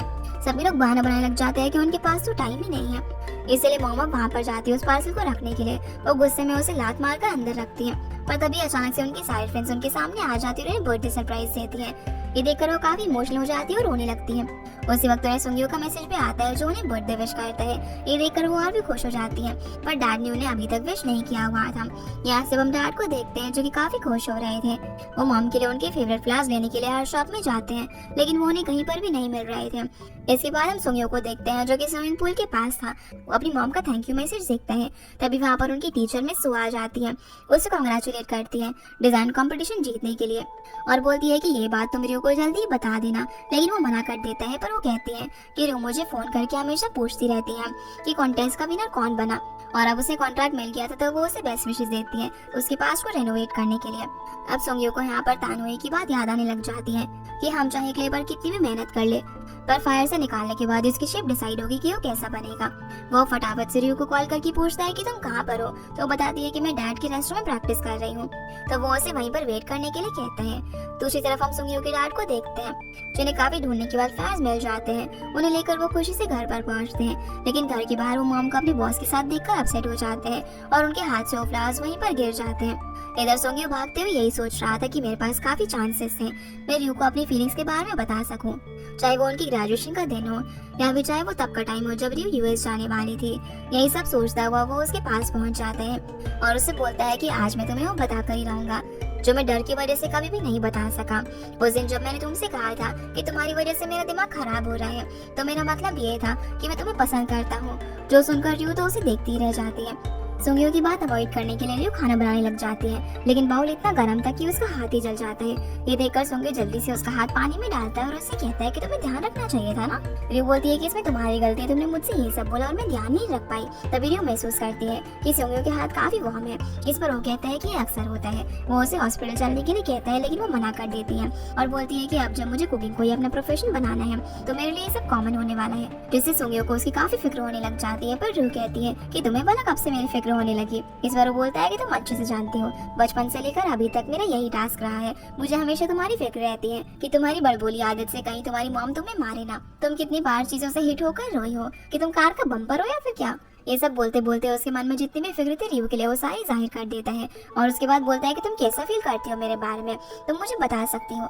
इसके लिए वो उसे टाइम भी देता है क्योंकि वो अभी अभी एक रिलेशनशिप से बाहर निकली थी और अभी उसका एक्स भी यहाँ पर वापस आ गया था। इसलिए वो उसे आराम से सोचकर जवाब देने के लिए बोलता है और किचन में हेल्प करने लग जाता है। यहाँ से फिर हम सुंगयू की मॉम को देखते हैं जो कि जब घर वापस आती है तो सारी लाइट्स ऑफ थी। वो जाकर डैड के रूम में नॉक करती है, लेकिन वो वहाँ पर नहीं थे। फिर वो अपने रूम में जाती है जहाँ पर सुंगयू ने उनके लिए गिफ्ट रखा हुआ था। उसमें उन्हें एक नेकलेस गिफ्ट किया था, वैसे ही उनके पास पहले से भी था, लेकिन वो सुंगयू का दिया हुआ पहन लेती है। वहीं डैड निराश होकर वापस से अपने काम पर चले जाते हैं जहाँ उनका कलीग उससे कहता है कि तुम्हारा तो आज कोई खास दिन था तो तुम वापस क्यों आ गए। इस पर वो कहते हैं कि मुझे ना गलतफहमी हो गई थी कि वो सब कुछ खत्म हो गया है, लेकिन शायद ऐसा नहीं है। यहाँ से फिर हम रियो को देखते हैं जो अपने बचपन को याद करती है जब उसे स्विमिंग करने से डर लग रहा था। तब सुंगयू उसके कान बंद करके बताता है कि पानी के नीचे है तुम्हें ऐसी आवाज आएगी तो डरने की बात नहीं है। फिर वो खुद से कहती है कि शायद सुंगयू को ये कभी समझ में नहीं आएगा कि मैं पहले से ही उसे पसंद करती हूँ, लेकिन मैं इतनी छोटी थी कि मुझे उसके बाद कुछ याद ही नहीं रहा। यही सब सोचते हुए वो अपने कान बंद कर लेती है और उसे रियलाइज होता है कि आज भी वो फीलिंग उसके मन में सुंगयू के लिए है। दूसरी तरफ सुंगयू जो कि रियो को कन्फेस करने के बाद काफी नर्वस हो रहा था क्योंकि उसे लग रहा था कि उसने कोई गड़बड़ कर दी है। वो तो जैसे पागल हो चुका था। वो खुद से बातें करने लग जाता है, उसे समझ ही नहीं आ रहा था कि वो रियो को कैसे फेस करेगा और दीवार पर सर पटकने लग जाता है। वही रियो को भी कुछ समझ नहीं आ रहा था। वो अपने रूम में चॉपिंग की प्रैक्टिस करने लग जाती है। इसे भी सुंगयू जब अपनी खिड़की से उसकी खिड़की में देखता है तो लाइट्स ऑन थी, मतलब कि वो अभी तक जाग रही है। उसके वहाँ से हटते ही रियो अपनी खिड़की पर आ जाती है और पत्थर उठाकर उसे मारने वाली थी पर खुद को रोक लेती है। और अब बेचारा सुंगयू टेंशन में आ जाता है कि अभी तक सोई क्यों है, कहीं मेरी बातों ने उसे परेशान तो नहीं कर दिया। दोनों इसी तरीके से अब रात भर एक दूसरे की खिड़की को बार बार देखते रहते हैं और ठीक से सो भी नहीं पाते। सुंगयू सुबह जो अपने लिए किचन में ब्रेकफास्ट रेडी कर रहा था तब मॉम उसे देखकर समझ जाती है कि वो ठीक से नहीं सोया। वो काम का बहाना बना देता है। मॉम फिर उसे बोलती है कि तुम्हारा दिया हुआ गिफ्ट मुझे बहुत ही पसंद आया। इस पर सुंगयू प्रॉमिस करता है कि अगली बार मैं आपको इससे भी अच्छा गिफ्ट दूंगा।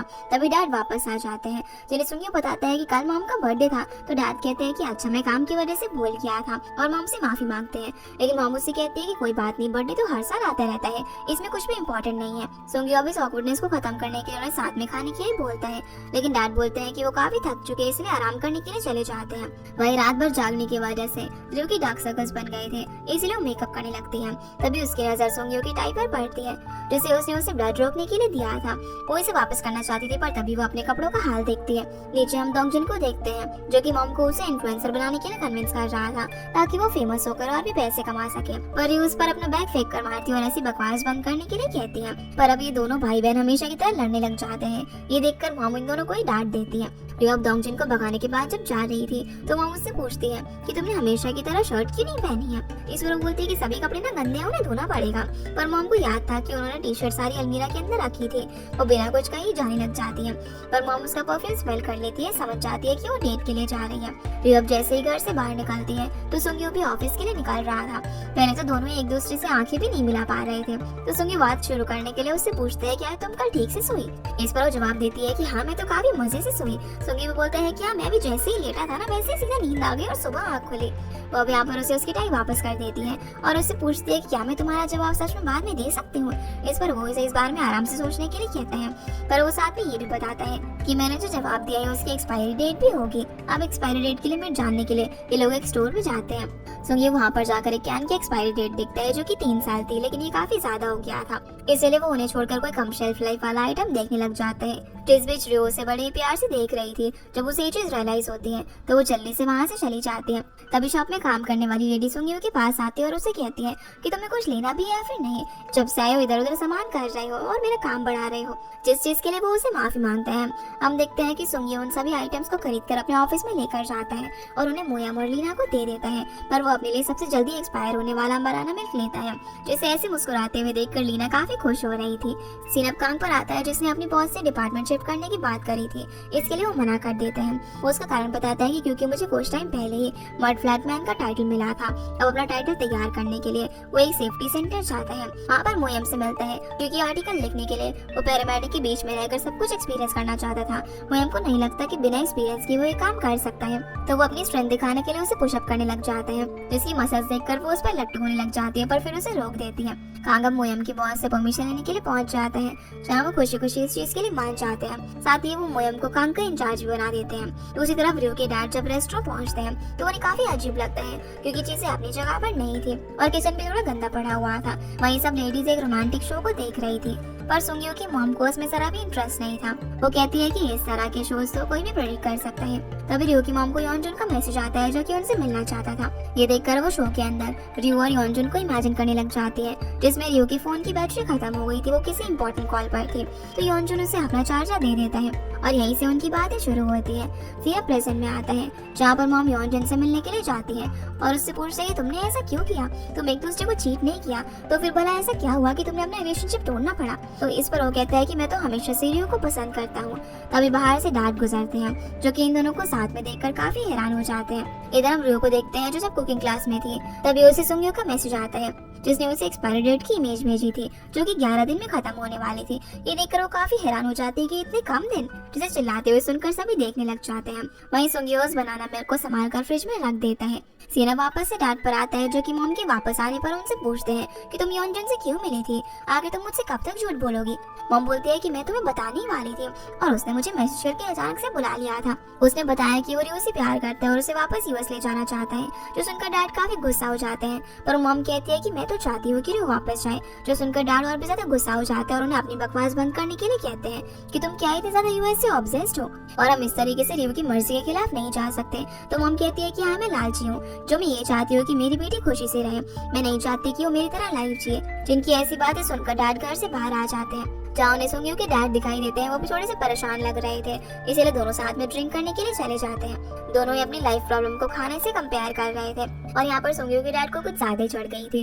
इस वजह से वो हर चीज पर सवाल उठा रहे थे, जिनके जवाब देते देते रियो के डैड तो थक ही जाते हैं। अगले दिन जब मॉम उठने के बाद रूम से बाहर आती है, तो देखती है कि एक वॉल हैंगिंग आइटम नीचे गिरा हुआ था। जब इस बार में वो डैड से पूछती है, तो वो साफ मना कर देते हैं कि मुझे नहीं पता। पर जब वो पानी पीने के लिए किचन में जाते हैं, तो उन्हें याद आता है कि नशे की हालत में उन्होंने डैड को लिली ऑफ वेली फ्लावर्स के बारे में बता दिया था कि उन्हें ढूंढना कितना मुश्किल है, जो कि उनकी वाइफ को काफी पसंद है। जो सुनकर वो बोलते हैं कि मैंने ना अभी लेकर आता हूँ, पर वो इतने ज्यादा ड्रंक थे कि फ्लोर पर लेट कर उन्हें ऐसा लगने लग जाता है जैसे वो पहाड़ चढ़ रहे हो। और अगली सुबह उनकी आंख सीधा जमीन पर खुलती है। रात भर वो बाहर थे, इस वजह से मॉम को उनकी काफी फिक्र हो रही थी। तभी डोंगजिन काम में उनकी मदद करने के लिए आ जाता है, जहाँ वो एक बार फिर से उनसे बोलने लग जाता है कि मुझे ना इन्फ्लुएंसर बनना है, उसके लिए हम फेक फॉलोअर्स भी खरीद सकते हैं। इसके लिए वो उनसे 10,000 युआन मांगता है। जो सुनकर मॉम थोड़ा सा टेंशन में आ जाती है, क्योंकि उनके पास ज्यादा सेविंग्स नहीं बची थी। तो डोंगजिन उन्हें इसे एक इन्वेस्टमेंट की तरह देखने के लिए कहता है, जिसकी ऐसी बातें रियो पीछे से सुन लेती है। उसे कान पकड़ कर कहती है कि इस तरह तुमने मॉम डैड को बातों में फंसाकर अपना काम निकलवाया है। तुम हार्ड वर्क करने की बजाय हमेशा शॉर्टकट यूज करते हो। वो फिर से लड़ना शुरू कर देते हैं, जो देखकर मॉम दोनों को ही डांट देती है और डोंगजिन गुस्सा होकर यहाँ से चला जाता है। जिसके जाने के बाद रियो मॉम को उसे पैसे देने से मना करती है कि आप बचपन से ही उसकी हर चीज मान लेती हो। तो मॉम उसे बोलती है कि उसके हाथ में एक होल है। रियो बोलती है कि हाँ, ये बात मैं काफी बार सुन चुकी हूँ। डॉक्टर ने कहा है कि अगर वो रोया तो उसे सर्जरी की जरूरत पड़ेगी, लेकिन अब वो होल अपने आप ही ठीक हो चुका है, तो अब उन्हें उसे पहले की तरह ट्रीट करने की जरूरत नहीं है। तो मॉम बोलती है कि मैं भी देखती हूँ कि क्या तुम अपने बीमार बेटे का ख्याल इस तरीके से रख पाओगी। जिन्हें फिर से डोंगजिन की साइड लेता हुआ देखकर रियो वहाँ से चली जाती है। फिर हम सुंग्यो को देखते हैं, जो कि रियो को मैसेज करके याद दिलाता है कि अब उसके पास सिर्फ 10 दिन बचे हैं और तुम्हारा आज का दिन अच्छा जाए, जिसमें वो एक इमोजी भी ऐड कर देता है। ये देखकर वो सरप्राइज हो जाती है, क्योंकि उसने कभी भी उससे पहले ऐसे मैसेज नहीं भेजा था और काफी खुश भी हो रही थी। तभी वहाँ पर योनजिन आ जाता है। वो उसके लिए स्पेशल जैस्मिन टी लेकर आया था। उसे बताता है कि मैंने अपना तरीका बदल लिया है, अब मैं शुरू से ट्राई करूंगा। यहाँ से हम देखते हैं कि जब ये लोग पहली बार मिले थे, तब रियो उसे अपना चार्जर देने के लिए थैंक यू बोलती है। इसके बदले में वो उसके लिए कॉफी ऑर्डर करने लगती है, पर वो बोलता है कि यहाँ पर ना कॉफी अच्छी नहीं मिलती और उसके लिए जैस्मिन टी लेकर आता है, क्योंकि वो काफी सारी कॉफी पी चुकी थी। और बोलता है कि ये तुम्हारे स्टमक के लिए अच्छा नहीं है, इसीलिए इसे पियो। सीन अब यहाँ से प्रेजेंट में आता है, जहाँ पर योनजुन उससे कहता है कि मुझे लगता है कि मुझे फिर से सब कुछ शुरू करना चाहिए, ताकि तुम मुझे पहले की तरह देखकर स्माइल करो। आज के लिए इतना ही कहकर वहाँ से चला जाता है। दूसरी तरफ हम सुंग्यो को तानुई के साथ देखते हैं, जिनकी बातों से हमें पता चलता है कि फ्रेस्को के साथ उनकी मीटिंग काफी अच्छी गई, जिससे वो थोड़ी सी निराश थी, क्योंकि उसके साथ अब उसका कोलैबोरेशन जल्दी खत्म हो जाएगा। जहाँ बातों में सुंग्यो उससे बोलता है कि मैंने कुछ ऐसा किया है कि लगता है कि मैं आग में कूद पड़ रहा हूँ, जिससे वो समझ जाती है कि उसने रियो को अपनी फीलिंग्स कन्फेस कर दिया। यहाँ से वो मेरे पार्क में देखते हैं, जहाँ पर तानुई पूछते है कि रियो ने क्या जवाब दिया, पर सुंग्यो बताता है कि मैं उसके जवाब का ही वेट कर रहा हूँ। तो बोलती है कि इसीलिए लोग कहते हैं कि एक लड़का और लड़की कभी भी दोस्त नहीं बन सकते। फिर वो उसका हौसला बढ़ाते हुए कहती है कि जब हम डेट कर रहे थे तब भी तुम एक ग्रेट पर्सन थे। मैं उस टाइम काफी इमोशनल पर्सन थी, जो कि अंधेरे में अकेली रहती थी, और तुम थे जिसने मुझे उस अंधेरे से बाहर निकाला था। शायद ये वजह थी कि मैं तुम्हें कभी भी भूल नहीं पाई।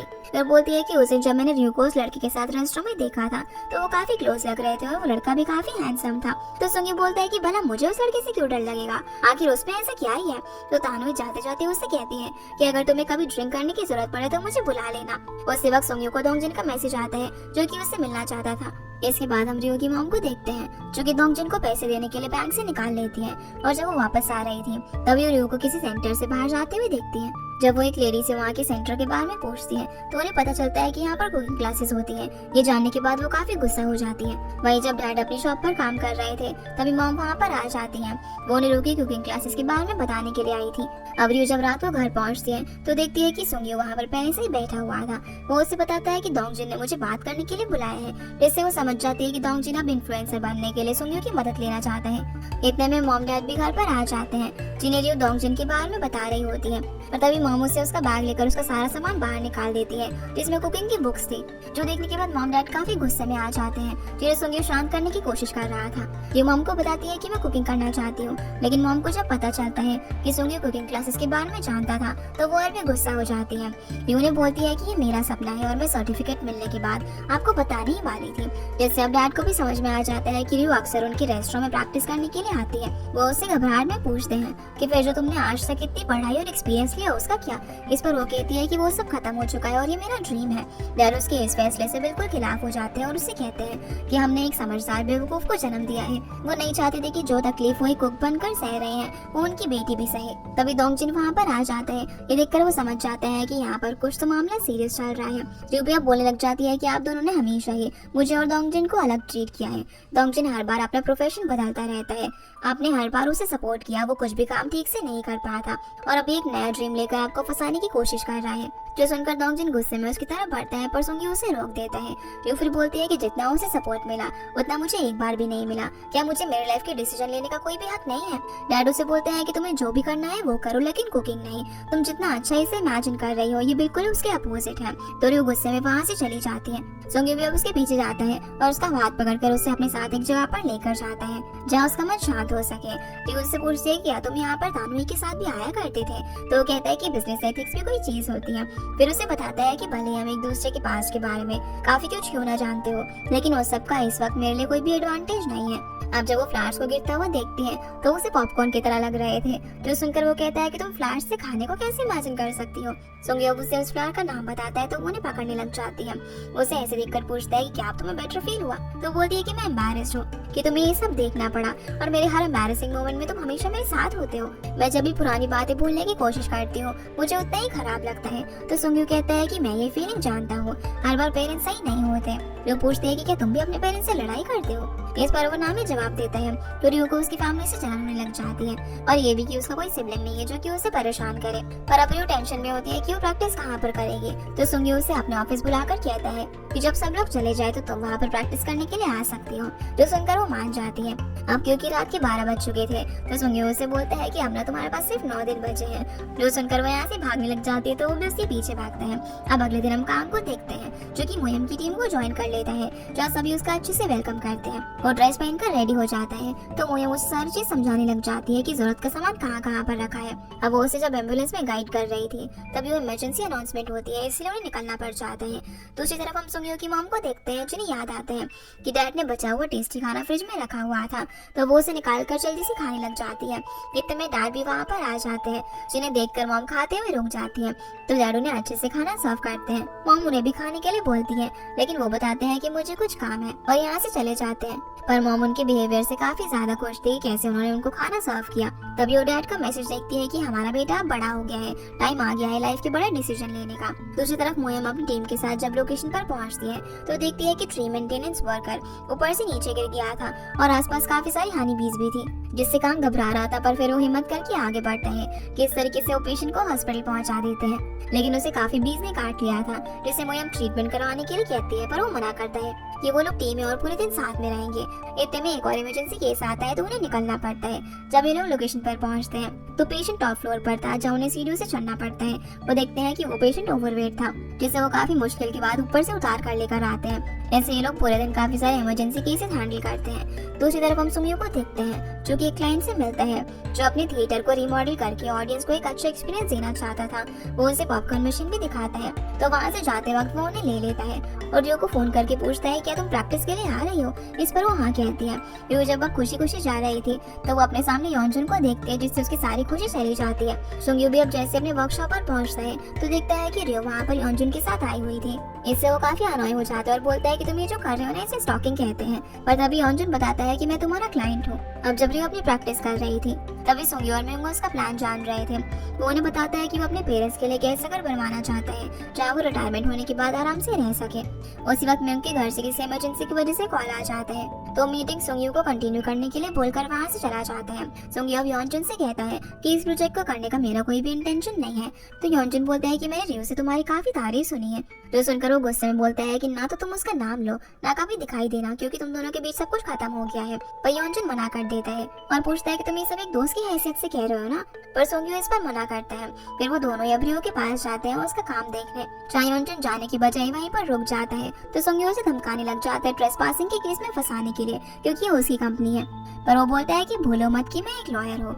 जिन्हें ऐसे देखकर ये दोनों को ही बाहर जाने के लिए कह देती है, लेकिन ये दोनों कहाँ मानने वाले थे और वहाँ चेयर पर बैठ जाते हैं। योंजुन भी अब खाना टेस्ट किए बिना यहाँ से नहीं जाने वाला था जिसे ऐसे देखकर सुंगियो पूछता है कि क्या तुम हमेशा से ऐसे ही थे? तो बोलता है कि रियो को मेरे अंदर ना यही बात पसंद है। सुंगियो रियो को अब जल्दी बनाने के लिए कहने लग जाता है क्योंकि वो योंजुन को यहाँ पर बर्दाश्त नहीं कर पा रहा था। पर योंजुन बोलता है कि तुम्हें जितना टाइम चाहिए ना उतना आराम से बनाओ, मैं वेट कर लूंगा। तभी सुंग्यो रियो को लाए हुए पॉपकॉर्न जब खाने के लिए देता है तो वो देखकर काफी ज्यादा खुश हो जाती है, पर योनजुन उसे ले लेता है और कहता है कि ये हेल्दी नहीं है और सौगी भी हो गए हैं। पर रियो को इससे कोई फर्क नहीं पड़ता था, वो उसे खाने लग जाती है, जो देखकर सुंग्यो काफी खुश होता है और इन दोनों ने साथ में जो पहली मूवी देखी थी उसके बारे में बात करने लग जाते हैं, जिन्हें ऐसे देखकर योनजुन का तो चेहरा ही उतर जाता है कि ये लोग कितने क्लोज हैं। इधर पूरे दिन मेहनत करने के बाद बेचारे कांग की हालत बहुत ज्यादा खराब हो गई थी, जो देखकर मोयम बोलती है कि मतलब तुमने हमसे अपने स्टैमिना के बारे में झूठ कहा था, पर वो बोलता है कि ऐसा नहीं है। तभी वहाँ पर उसके सीनियर आ जाते हैं और सभी लोग साथ में डिनर पर जाने का प्लान बनाते हैं। बातों ही बातों में मोयम का कलीग एक किस्सा बताने जा रहा था,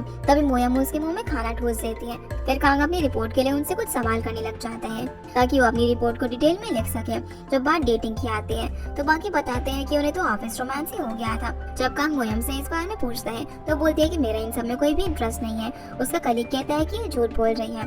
मोयम एक दिन मड फ्लैट मैन से इम्प्रेस हो गई थी, जो सुनकर दोनों के हाथ से चॉपस्टिक गिर जाती है और वो इस बार भी गर्म खाना अपने कलीग के मुंह में डालकर उसका मुंह बंद करवा देती है और दोनों यहाँ पर काफी नर्वस हो चुके थे। वही रियो जब खाना रेडी करके उन दोनों को सर्व करती है, दोनों उसे अच्छे से टेस्ट कर पाते, पर तभी रियो को बहुत तेज पेट में दर्द होने लग जाता है।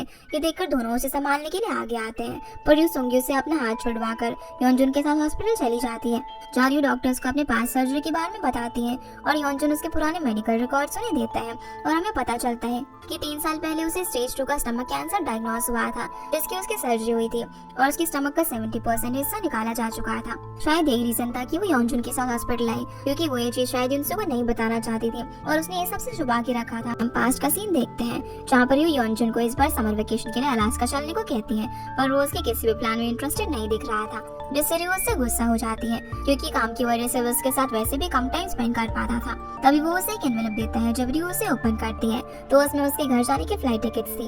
योनजुन उसे बोलता है कि तुम्हें अपने घर गए हुए काफी टाइम हो गया ना, जो देखकर रियो काफी इमोशनल हो जाती है।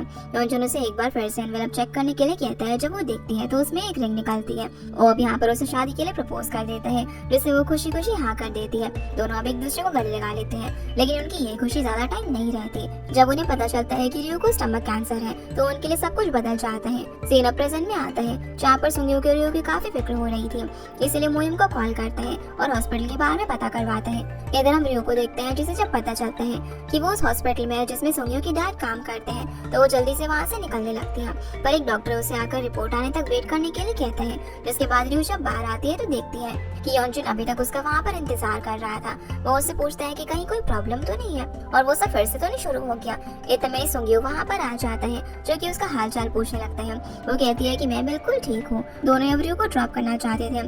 योनजुन उससे कहता है कि हमारे बीच कुछ सीक्रेट है तो ये मेरे साथ जाएगी, पर रियो से बोलती है कि मैं सुंग्यो के साथ ही चली जाऊंगी क्योंकि हम दोनों का घर एक ही रास्ते पे पड़ता है। तो सुंग्यो अब उसका हाथ पकड़कर उसे अपने साथ लेकर चला जाता है। यहाँ से अब हम पास्ट का सीन देखते हैं। जब रियो ने योनजुन को अपने कैंसर के बारे में बताया था तब वो दोनों ही डरे हुए थे। योनजुन उसे हिम्मत देने की काफी कोशिश करता है, पर रियो जानती थी कि कैंसर का लास्ट में क्या होता है, पर योनजुन बोलता है कि हम मिलकर इससे बाहर आ जाएंगे। प्रेजेंट में अब रियो को जब सुंग्यो उसके घर तक लेकर जाता है तब वो उसके लिए दरवाजा खोलता है, जो देखकर वो काफी हैरान थे कि वो तो अक्सर उसे डांटता रहता था, पर वो आज उसे ऐसे प्रिंसेस ट्रीटमेंट दे रहा था। इसका कारण सुंग्यो बताता है कि योनजुन भी तो तुम्हें ऐसे ट्रीट करता है ना, और यहाँ पर वो उसे खुद को बेहतर साबित करने की कोशिश कर रहा था। उसे छोड़ने के बाद वो यहाँ से चला जाता है। यहाँ से अब हम वापस से पास्ट का सीन देखते हैं। जब रियो अपनी मॉम को बीमारी के बारे में बताने के लिए कॉल करती है तो वो उसके लिए किमची बना रही थी ताकि वो उसे यूएस में भेज सके, पर रियो जो अपनी बीमारी से परेशान थी वो उन्हें डांट देती है कि मुझे उसकी जरूरत नहीं है। वो उनसे कहती है कि मैं कुछ टाइम तक आपसे काम की वजह से बात नहीं कर पाऊंगी।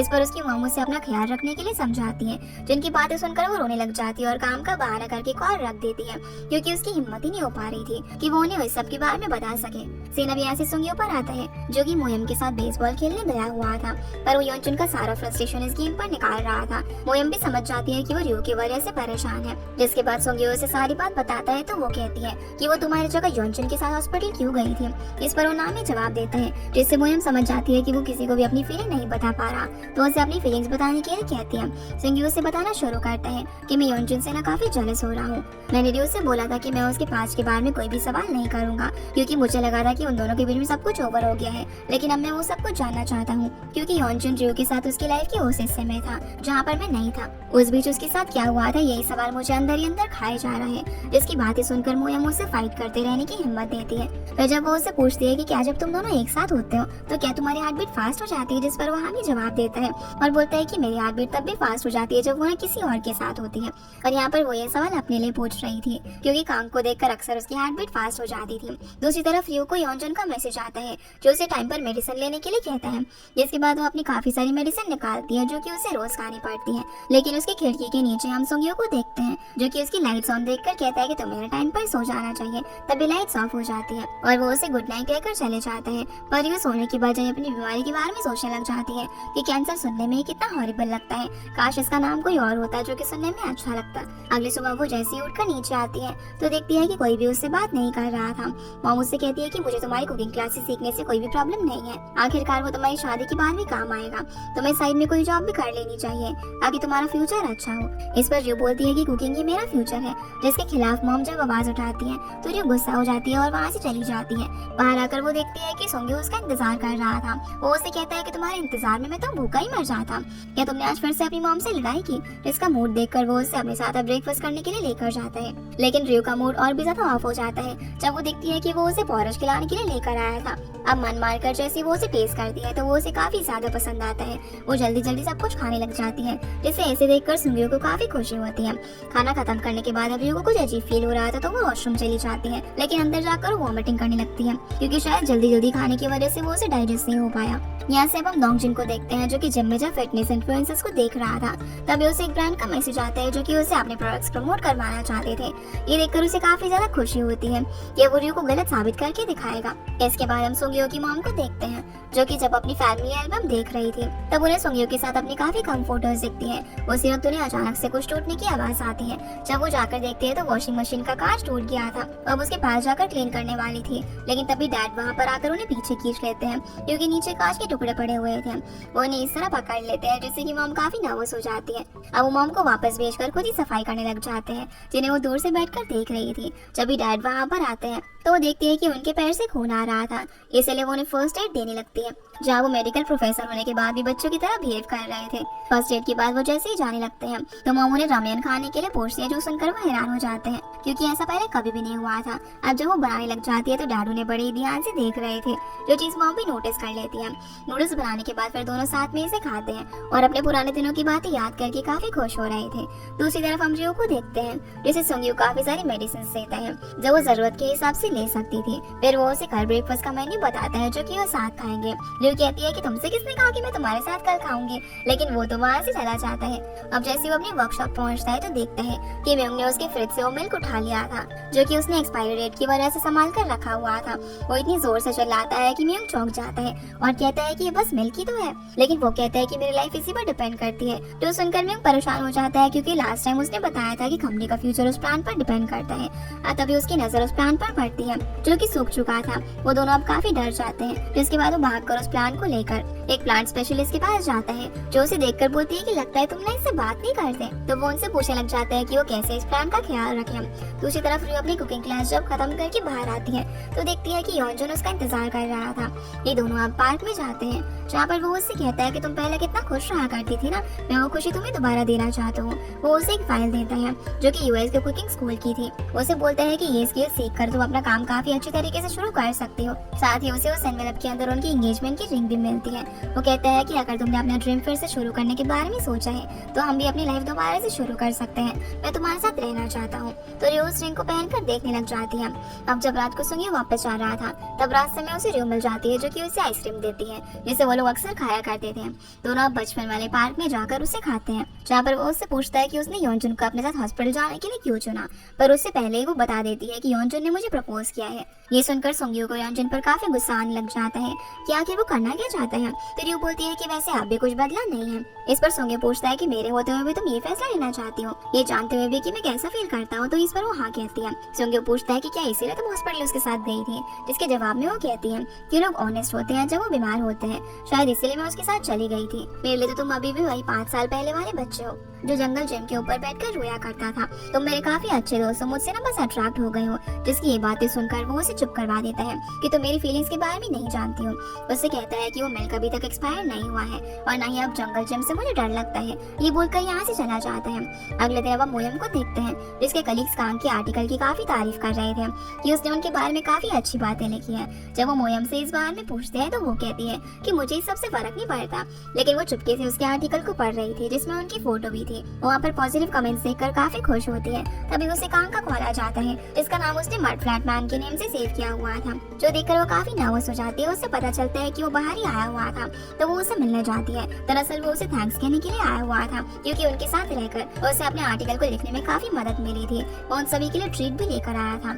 इसके बाद वो यहाँ से जाने लगता है तो मोयम उसके टी शर्ट को देखकर जैसे खोसी जाती है और फिर उससे कहती है कि आज के बाद तुम इस टी शर्ट को मत पहनना। जब वो इसका रीजन पूछता है तो वो कोई भी रीजन नहीं बताती और कहती है कि मैं ऐसे ही दूसरी टी शर्ट तुम्हें दिला दूंगी। इस पर वो कहता है कि तुम मुझे क्या टी शर्ट गिफ्ट करोगे, तो वो कहती है कि हम कलीग्स है ना, इतना कहकर भाग जाती है।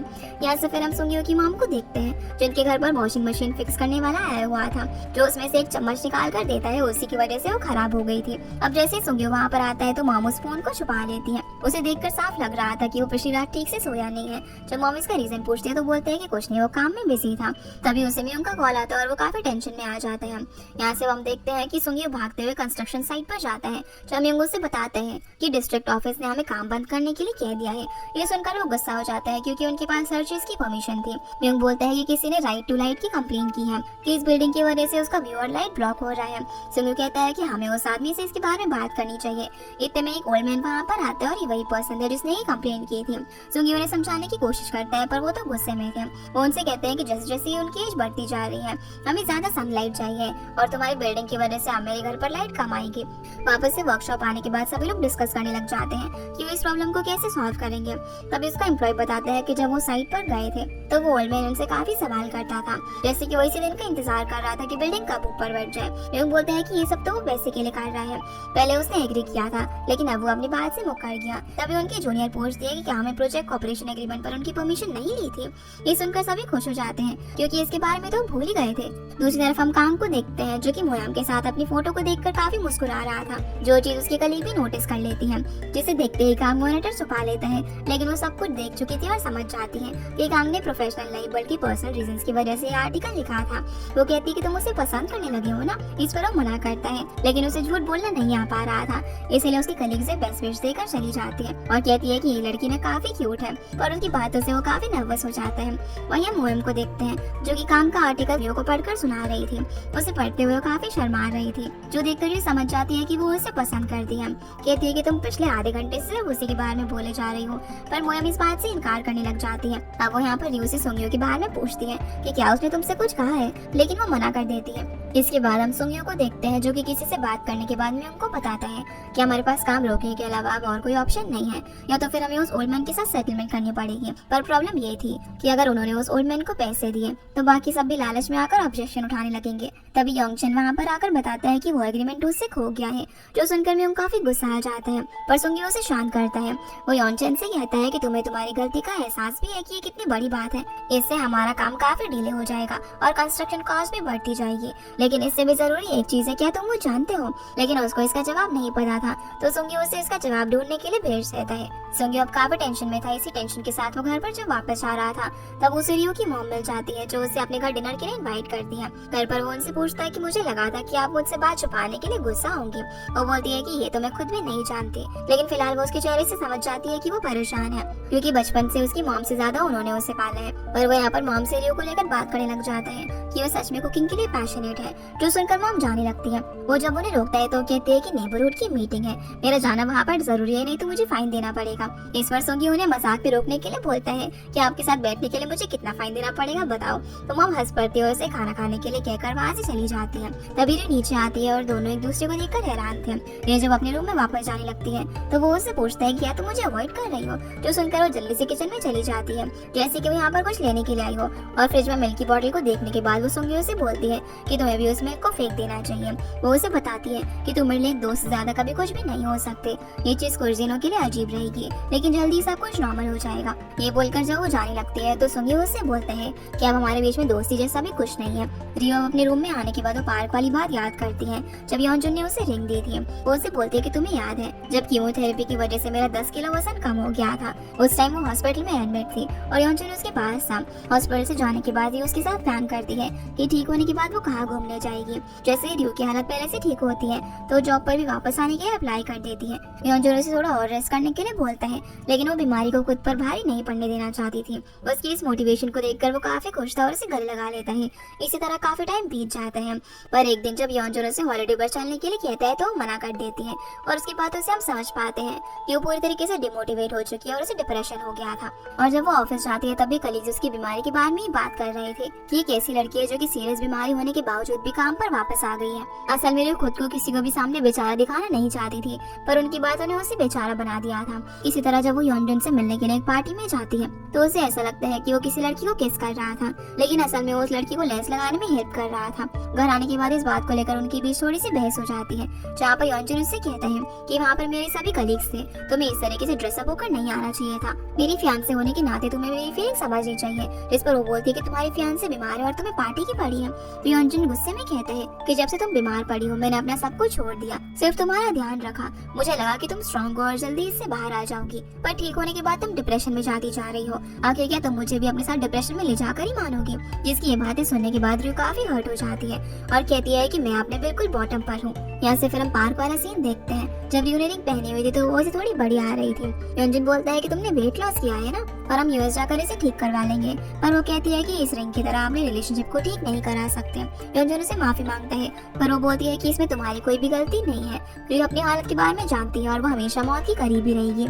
यही बात उसे हमेशा उदास रखेगी, लेकिन वो डिसाइड करती है कि उसे अपनी लाइफ में लव नहीं चाहिए और उसे उसकी रिंग वापस कर देती है। इस रिंग को लेकर अब योंजुन काफी उदास था। इधर रियो अपने पेट पर वो सर्जरी का मार्क देख रही होती है और डॉक्टर की बात याद आती है कि रिपोर्ट्स कुछ ही दिन में आने वाली है, इसलिए वो खुद को हर सिचुएशन के लिए तैयार कर ले। यही रीजन था कि वो सभी को अपने आप से दूर कर रही थी। इधर सुंग्यो भी किचन में काफी उदास बैठा हुआ था क्योंकि रियो ने उसे रिजेक्ट कर दिया था। अगले दिन हम कांग को उसकी बेटी के साथ देखते हैं जो कि ब्रेकफास्ट कर रहे थे। तभी कांग को युंदो की बेबी सिस्टर का कॉल आ जाता है, जिसे बाथरूम में गिरने की वजह से चोट लग गई थी और वो आज नहीं आ पाएगी। तो कांग उससे बताता है कि आज वो उसके साथ पूरे दिन रहेगा, लेकिन वो मना कर देती है क्योंकि वो जानती थी कि उसकी डैड की आज इंपॉर्टेंट मीटिंग है। वो बोलती है कि मैं आज अपनी फ्रेंड के साथ रह लूंगी, जो कि कोई और नहीं मोयम थी। जब मोयम को ये बात पता चलती है कि युंदो उसके साथ रहने वाली है तो वो काफी एक्साइटेड हो जाती है, लेकिन उसे भी कुछ जरूरी काम था।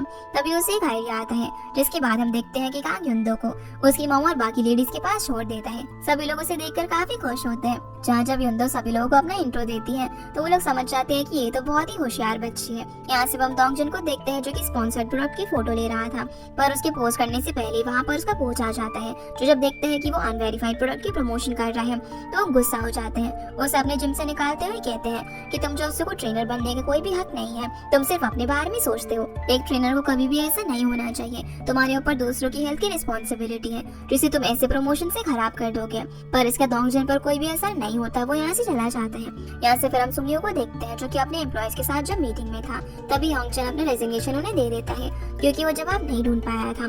पर म्योंग उस लेटर को गुस्से में जला देता है। सुंग्यो भी यहाँ पर योंगचन को बताता है कि हमने उस ओल्ड मैन से डील कर ली है, बदले में बस हमें उसकी वाटर पाइप चेंज करनी पड़ी। जो सुनकर योंगचन गुस्सा हो जाता है कि वो इस तरीके का काम नहीं करेंगे, पर सुंग्यो कहता है कि मेरे लिए तुम कंपनी के फायदे और नुकसान से बढ़कर हो। जिसकी ये बात सुनकर उसे काफी खुशी होती है और वापस से टीम ज्वाइन कर लेता है।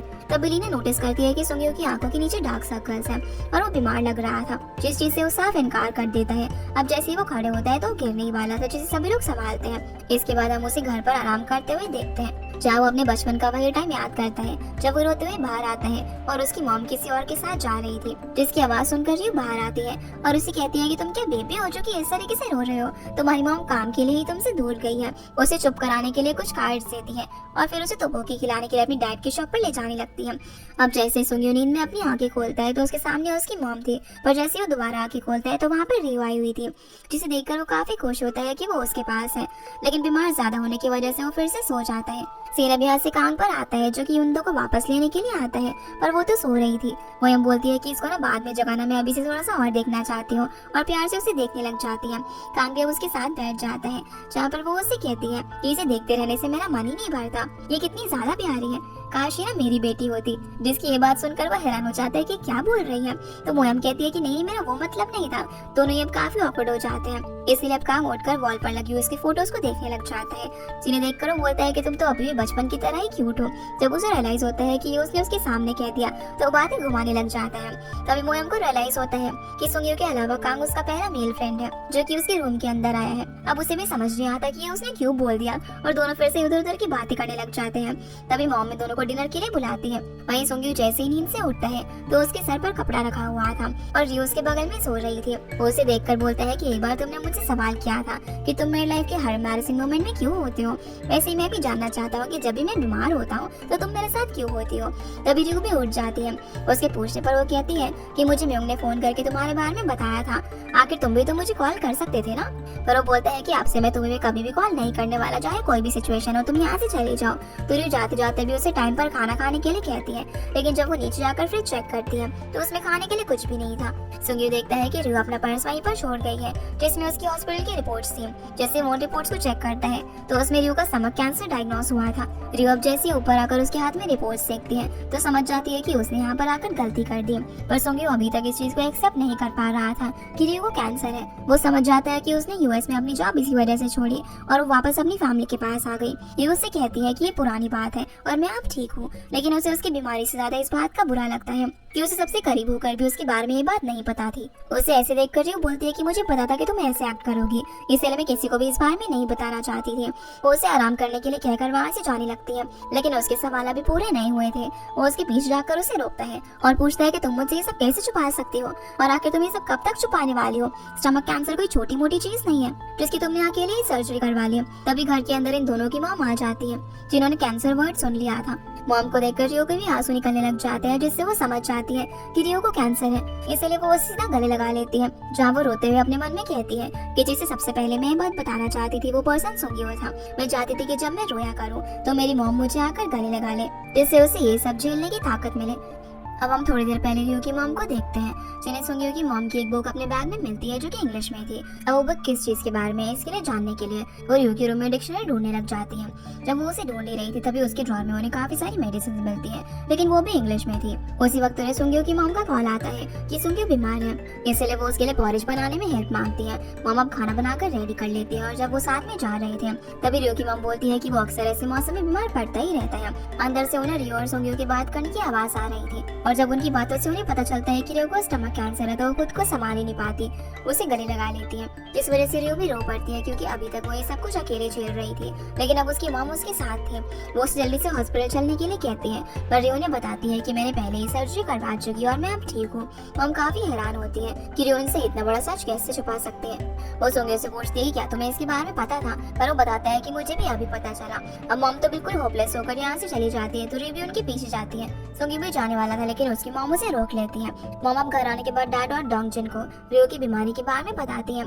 पहली बार उन्हें ये चीज सुनकर तो यकीन ही नहीं होता कि ये सच है, लेकिन सच रियलाइज होने पर वो एकदम शॉक में चले जाते हैं कि इतने टाइम से रियो ने उनसे झूठ कहा था।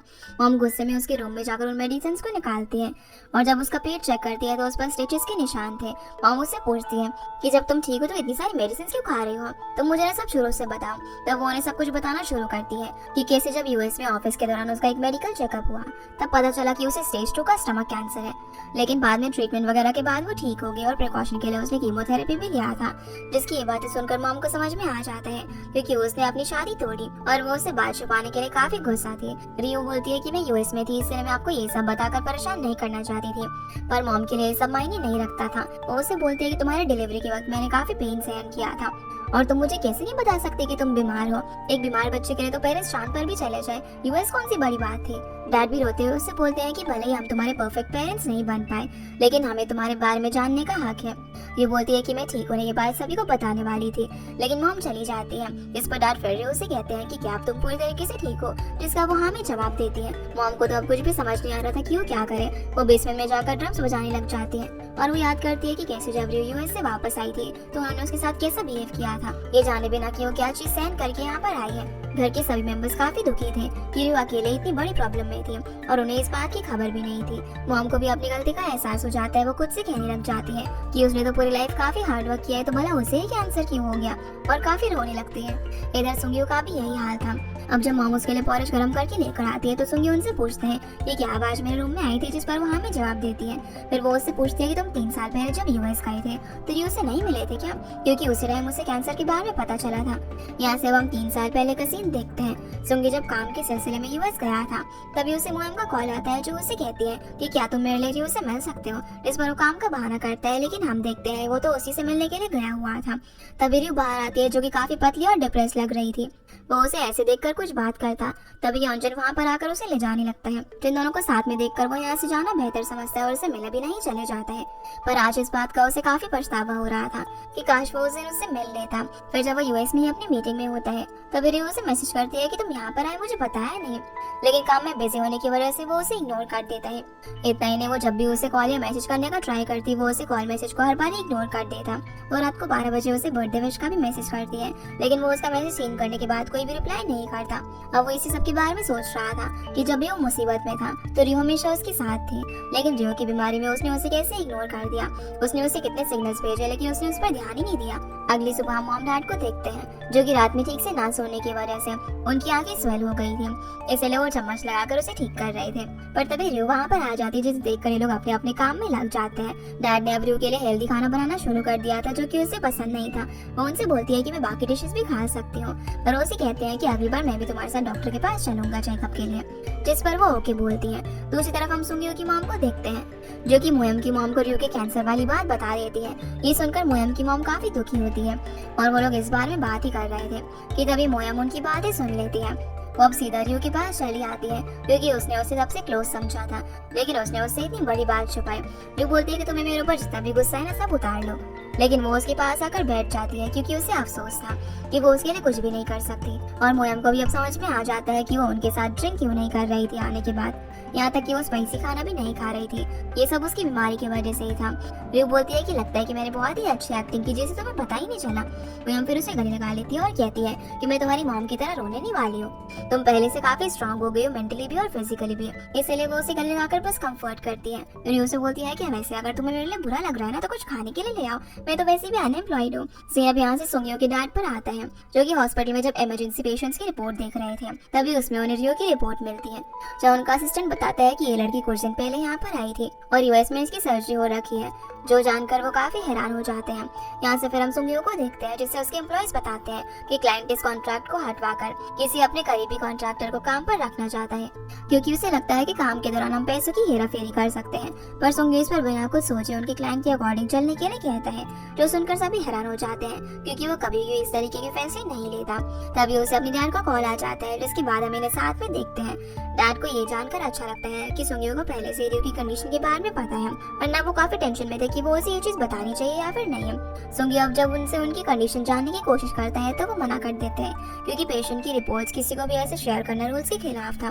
पर वो उसे यकीन दिलाते हैं कि वो रियो का अच्छे से ख्याल रखेंगे क्योंकि एक वही थी जो कि उन्हें हमेशा अच्छे से ट्रीट करती थी, इसलिए वो खुद भी उससे इमोशनली कनेक्टेड है। सेन अब रियो की मॉम पर आता है जिन्हें जब पता चलता है कि सुंगियो की मॉम ने बाकी उनकी सहेलियों को भी रियो के बारे में बता दिया तो वो काफी गुस्सा करने लगती है क्योंकि वो किसी की भी सिंपैथी नहीं चाहती थी, जबकि बाकियों को उनकी फिक्र हो रही थी। पर मॉम गुस्से में उनकी कोई बात सुनने के लिए तैयार नहीं थी।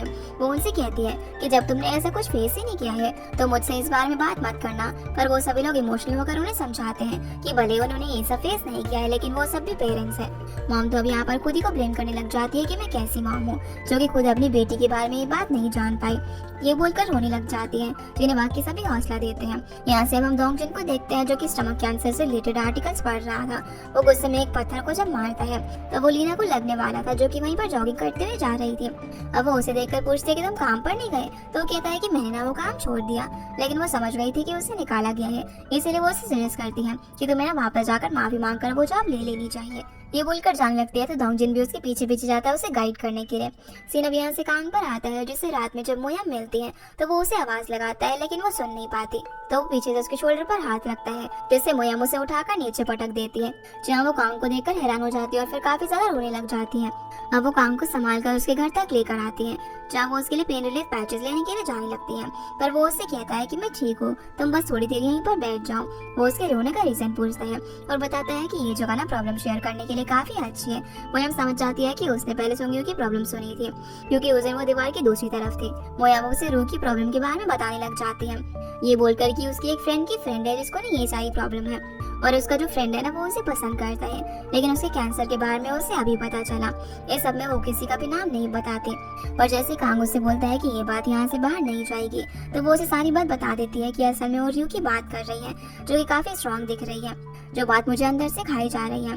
क्योंकि अपनी जॉब के दौरान भले ही उसने काफी बीमार लोगों को देखा हो, लेकिन उसने कभी नहीं सोचा था कि उसे अपनी दोस्त को इस हालत में देखना पड़ेगा।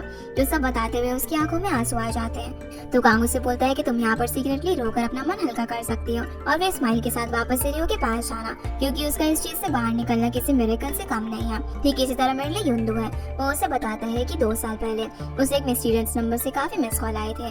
जब वो एक इंटरव्यू से बाहर निकला तब उसे पता चला कि वो हॉस्पिटल से कॉल था। जब वो भागता है वो वहाँ पर पहुंचा तो उसकी वाइफ की बॉडी दिखाई जाती है, जिसकी एक्सीडेंट में मौत हो गई थी। उसे देखकर वो काफी रोते हैं और फिर उनसे अपनी बेटी के बारे में पूछता है कि वो कैसी है। तो पता चलता है कि अभी उसकी सर्जरी चल रही है। उस दिन इंतजार करते वक्त वो यही प्रे कर रहा था कि उसकी बेटी बच जाए, और जब वो उस एक्सीडेंट में बच जाती है तभी से कांग के लिए उसके साथ हर दिन बिताना बहुत ही ज्यादा प्रीशियस है। तभी मोयम उसके गालों को पकड़ लेती है और कहती है कि तुमने कहा था कि यहाँ पर रो सकते हैं, तो फिर तुम अभी तक खुद को रोक कर क्यों रखा हुआ है। जिसके ये बोलते ही कांग की आंखों से आंसू निकल जाते हैं। तभी मोयम उसे एकदम से किस कर देती है, जिससे कांग शॉक रह जाता है। पर जब उसे रियलाइज होता है कि उसने क्या कर दिया, तो मोयम जब हट रही थी तब वो गलती से उसके सर पर हिट करके वहां से भाग जाती है। पर उसे समझ नहीं आ रहा था कि आखिर भागने का क्या फायदा, जबकि वो लोग पड़ोस में ही रहते हैं। इसके बाद हम सोंग्यो की मॉम को देखते हैं, जो कि डिनर के लिए अपने बॉस के साथ जाती है, लेकिन वो काफी लेट हो चुकी थी। पर इस बात को बुरा नहीं मानते। ड्रिंक्स के बाद वो उससे पूछते हैं कि तुमने मेरे ऑफर के बारे में क्या सोचा है। इस पर हम देखते हैं कि उनकी बर्थडे की शाम को यही उनसे बात करने के लिए आए थे।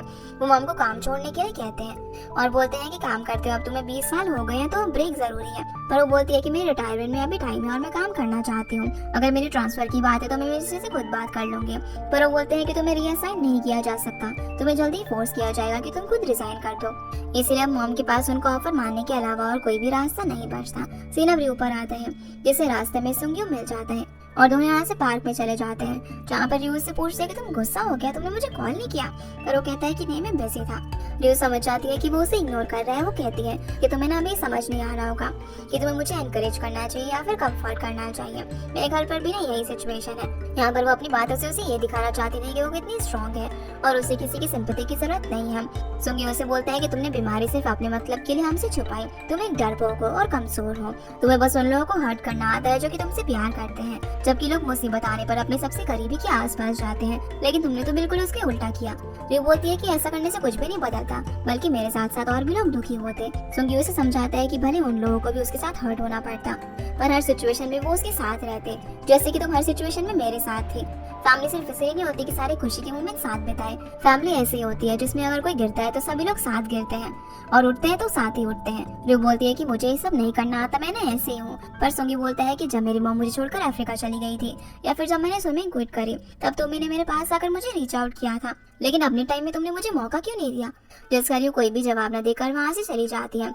इससे दुखी होकर सोंग्यो भी जब यहाँ से जा रहा था तभी उसे अपने सामने यौनजन दिखता है, जो उससे बोलता है कि मुझे भी उस टाइम उसके साथ यही करना चाहिए था, उस पर चिल्लाना चाहिए था और मुझे उसके साथ और ऑनेस्ट होने की जरूरत थी। सोंग्यो उससे पूछता है कि क्या उस टाइम जो काफी दर्द में थी, तब वो उससे कहता है कि उसने काफी हिम्मत से सब कुछ सहन किया था। यहाँ से फिर हम मॉम डैड को देखते हैं, जो कि साथ में बैठकर ड्रिंक कर रहे थे। मॉम डैड को बताती है कि उन्हें वो सारी बातें याद आ रही हैं जो कि उन्होंने रियो के साथ गलत किया और उन्हें हमेशा उसमें और डोंगजिन में फर्क समझा, लेकिन इसके बावजूद रियो ने खुद को काफी अच्छे से बड़ा किया है। उन दोनों को ही समझ में आने लगता है कि उनकी बेटी बहुत ही स्ट्रांग है, जिसे उनके सपोर्ट के बिना इतना सब कुछ हासिल किया है। और वो लोग यहाँ पर खुद को ही ब्लेम करने लग जाते हैं कि उनकी परवरिश की वजह से उनकी बेटी को खुद कैंसर का मुकाबला करना पड़ा, और रोते हुए अपनी गलतियों को माफी मांगने लग जाते हैं, जिनकी ये सारी बातें रियो चुप कर सुन रही थी और काफी रो रही होती है।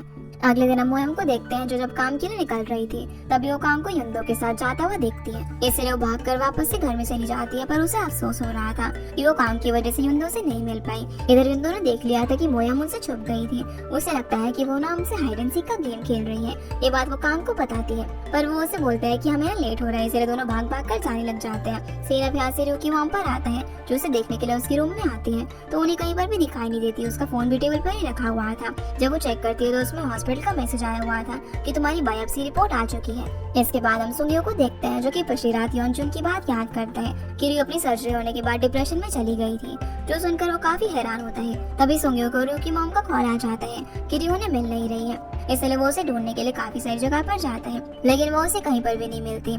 इसलिए वो बीच पर चला जाता है जहाँ वो उसे मिल जाती है। वो अब उससे काफी गुस्से में पूछता है कि तुम बिना किसी को बताए आखिर यहाँ पर कैसे आ सकती हो। वो कहती है कि ये मेरी मेडिटेशन का तरीका है, लेकिन सुंगियो तो अपना गुस्सा यहाँ पर शांति नहीं कर पा रहा था। वो उससे बोलता है कि आखिर तुम कब तक अपना इमोशनल पेन ऐसे छुपा कर रखोगे, तो अपने डिप्रेशन के बारे में मुझे क्यों नहीं बताया। जो इन सब चीजों का जवाब देते हुए थक चुकी थी, इसलिए वो गुस्से में जाने लगती है।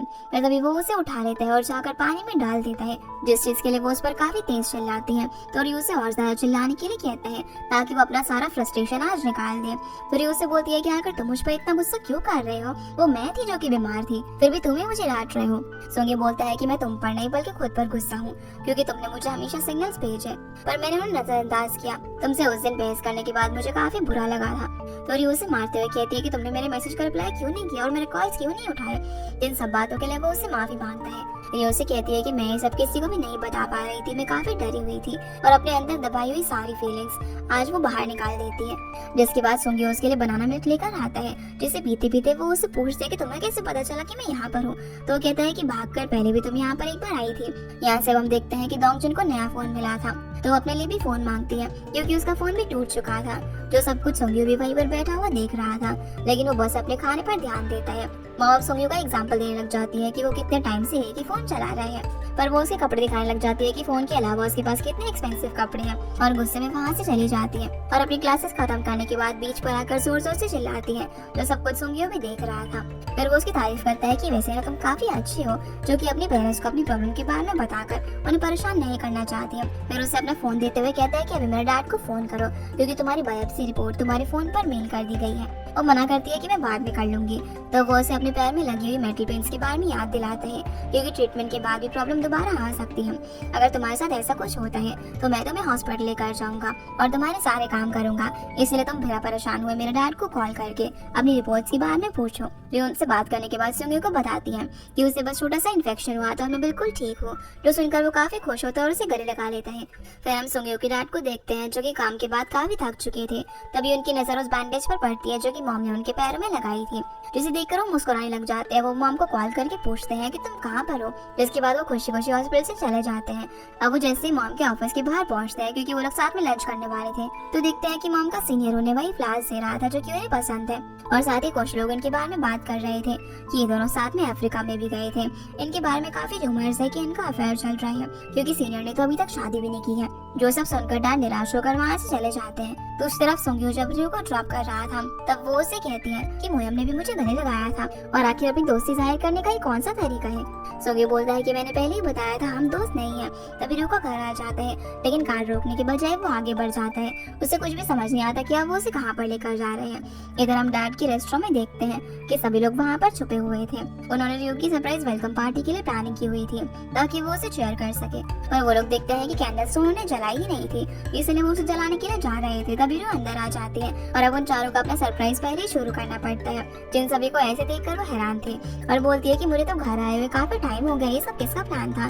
तो सुंगियो की तरफ इशारा करते हैं और यहाँ हम देखते हैं कि बनाना मिल्क खरीदते वक्त सुंगियो ने रियो की मॉम के साथ इस पार्टी के बारे में डिस्कस कर लिया था। रियो के वापस आने पर उन्होंने कोई भी सेलिब्रेशन नहीं की थी, इसलिए वो इसका प्लान बनाते हैं। पर सुंगियो यहाँ पर बोलता है कि मैं तो बस सभी के साथ खाना खाना चाहता था।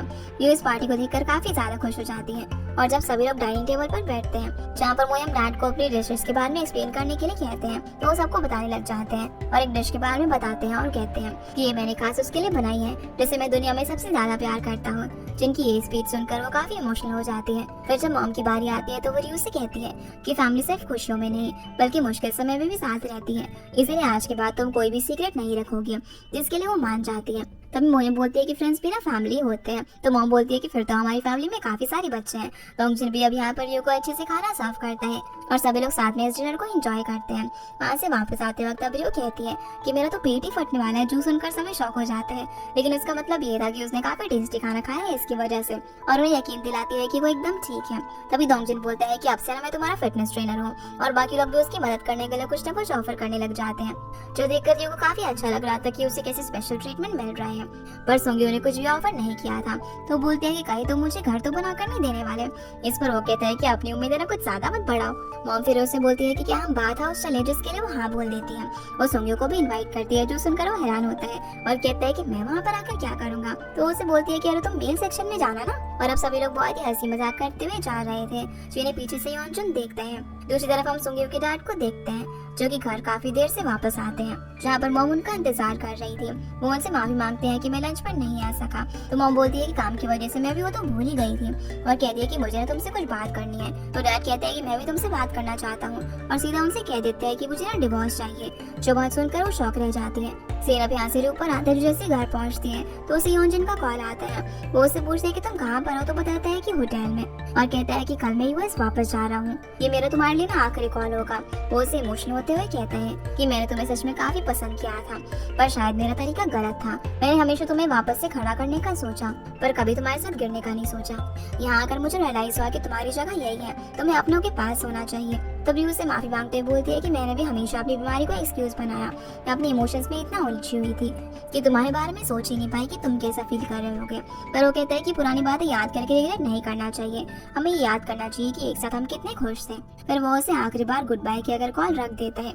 हम देखते हैं कि वो अभी उसके घर के नीचे ही खड़ा हुआ था, और रियो भी काफी इमोशनल हो जाती है। अगले दिन हम देखते हैं कि जब रियो क्लास के लिए जा रही थी, तभी वो सोंगियो को देखती है, जो कि ऑफिस जा रहा था, जहाँ पर दोनों एक दूसरे से काफी हंसी मजाक करते हुए जा रहे थे। ऑफिस जाकर भी सोंगियो काफी अच्छे से काम कर रहा था, जिससे ऐसे देखकर म्योंग और लीना दोनों ही खुश होते हैं। वो अपने कैबिन में जाकर रियो के दिए हुए प्लांट को धूप लगाता है, जैसा कि उस प्लांट स्पेशलिस्ट ने उसे करने के लिए कहा था, और उसे बोलता है कि अब से अकेले मत रहना, तुम्हें कुछ भी बात करनी हो तो मैं तुम्हारे पास हूँ। अब वो काफी खुश हो रहा था। तभी उसे यहाँ पर किसी का मैसेज आता है, जिसके बाद हम देखते हैं कि वो रियो के घर में जाता है, जहाँ पर वो आराम से रिलैक्स होकर बुक रीड कर रही थी। पर वो उसे जबरदस्ती वहाँ से लेकर चला जाता है। रियो बोलती है कि अरे कहाँ लेकर जा रहे हो, मैंने अपने बाल शैम्पू भी नहीं किया है, लेकिन वो उसे नहीं बताता और सीधा एयरपोर्ट पर लेकर आ जाता है, क्योंकि आज योनजुन वापस जा रहा था। वो उसे यहाँ पर देखकर हैरान होने का प्रिटेंड करता है, पर हमें पता चलता है कि उसने सोंगियो को मैसेज करके बताया था कि उसकी आज रात यूएस जाने की 10 बजे की फ्लाइट है। सोंगी बोलता है कि तुम्हारे मैसेज का यही मतलब था ना कि मैं रियो को यहाँ पर लेकर आऊँ तुमसे मिलवाने के लिए। तो योनजुन बोलता है कि मैंने होप नहीं किया था कि तुम आओगे। वो फिर उसे रियो का यूएस में ध्यान रखने के लिए थैंक यू बोलता है, और कहता है कि अभी मैं उसे तुम्हारे पास भेज रहा हूँ, उसे गुड बाय कह देना, लेकिन ज्यादा टाइम मत लगाना। सोंगी अब रियो के पास जाकर बोलता है कि मैं बहुत ज्यादा इमेच्योर हूँ, लेकिन मुझे लगता है कि ये करना सही है, और उसे योनजुन के पास बात करने के लिए भेजता है। रियो भी योनजुन के पास जाकर उसे थैंक यू बोलती है, और कहती है कि मैं तुमसे आखिरी बार मिल रही हूँ, अगर मुझे पता हो तो मैं अच्छे से ड्रेसअप होकर आती। और वो बोलता है कि नहीं, तुम ब्यूटीफुल लग रही हो, और मैंने तुम्हें इस तरीके से शाइन करते हुए पहले नहीं देखा। दोनों अब एक दूसरे को अपना ख्याल रखने के लिए बोलते हैं, और रियो से बोलती है कि मैं होप करती हूँ कि तुम्हें कोई अच्छी पार्टनर मिले। तो वो कहते हैं कि तुम्हें तो ऑलरेडी मिल गया है, हालांकि मैं उसे बिल्कुल भी पसंद नहीं करता, लेकिन वो सही है। दोनों अब आखिरी बार हैंडशेक करते हैं और योनजुन चला जाता है, जिसके जाते ही रियो रोने लग जाती है। तो सोंगी उसे अपने कोट से कवर कर देता है, ताकि वो अच्छे से रोकर अपने इमोशंस एक्सप्रेस कर सके। इसी के साथ ये एपिसोड यहीं पर खत्म हो जाता है। तो गाइस, ये थी आज की वीडियो, एंड होप आप लोगों को ये वीडियो पसंद आई होगी। तो इस वीडियो को लाइक कर चैनल को सब्सक्राइब जरूर कीजिएगा। आपसे फिर मिलते हैं इस ड्रामा के अगले एपिसोड में, तब तक के लिए गुड बाय।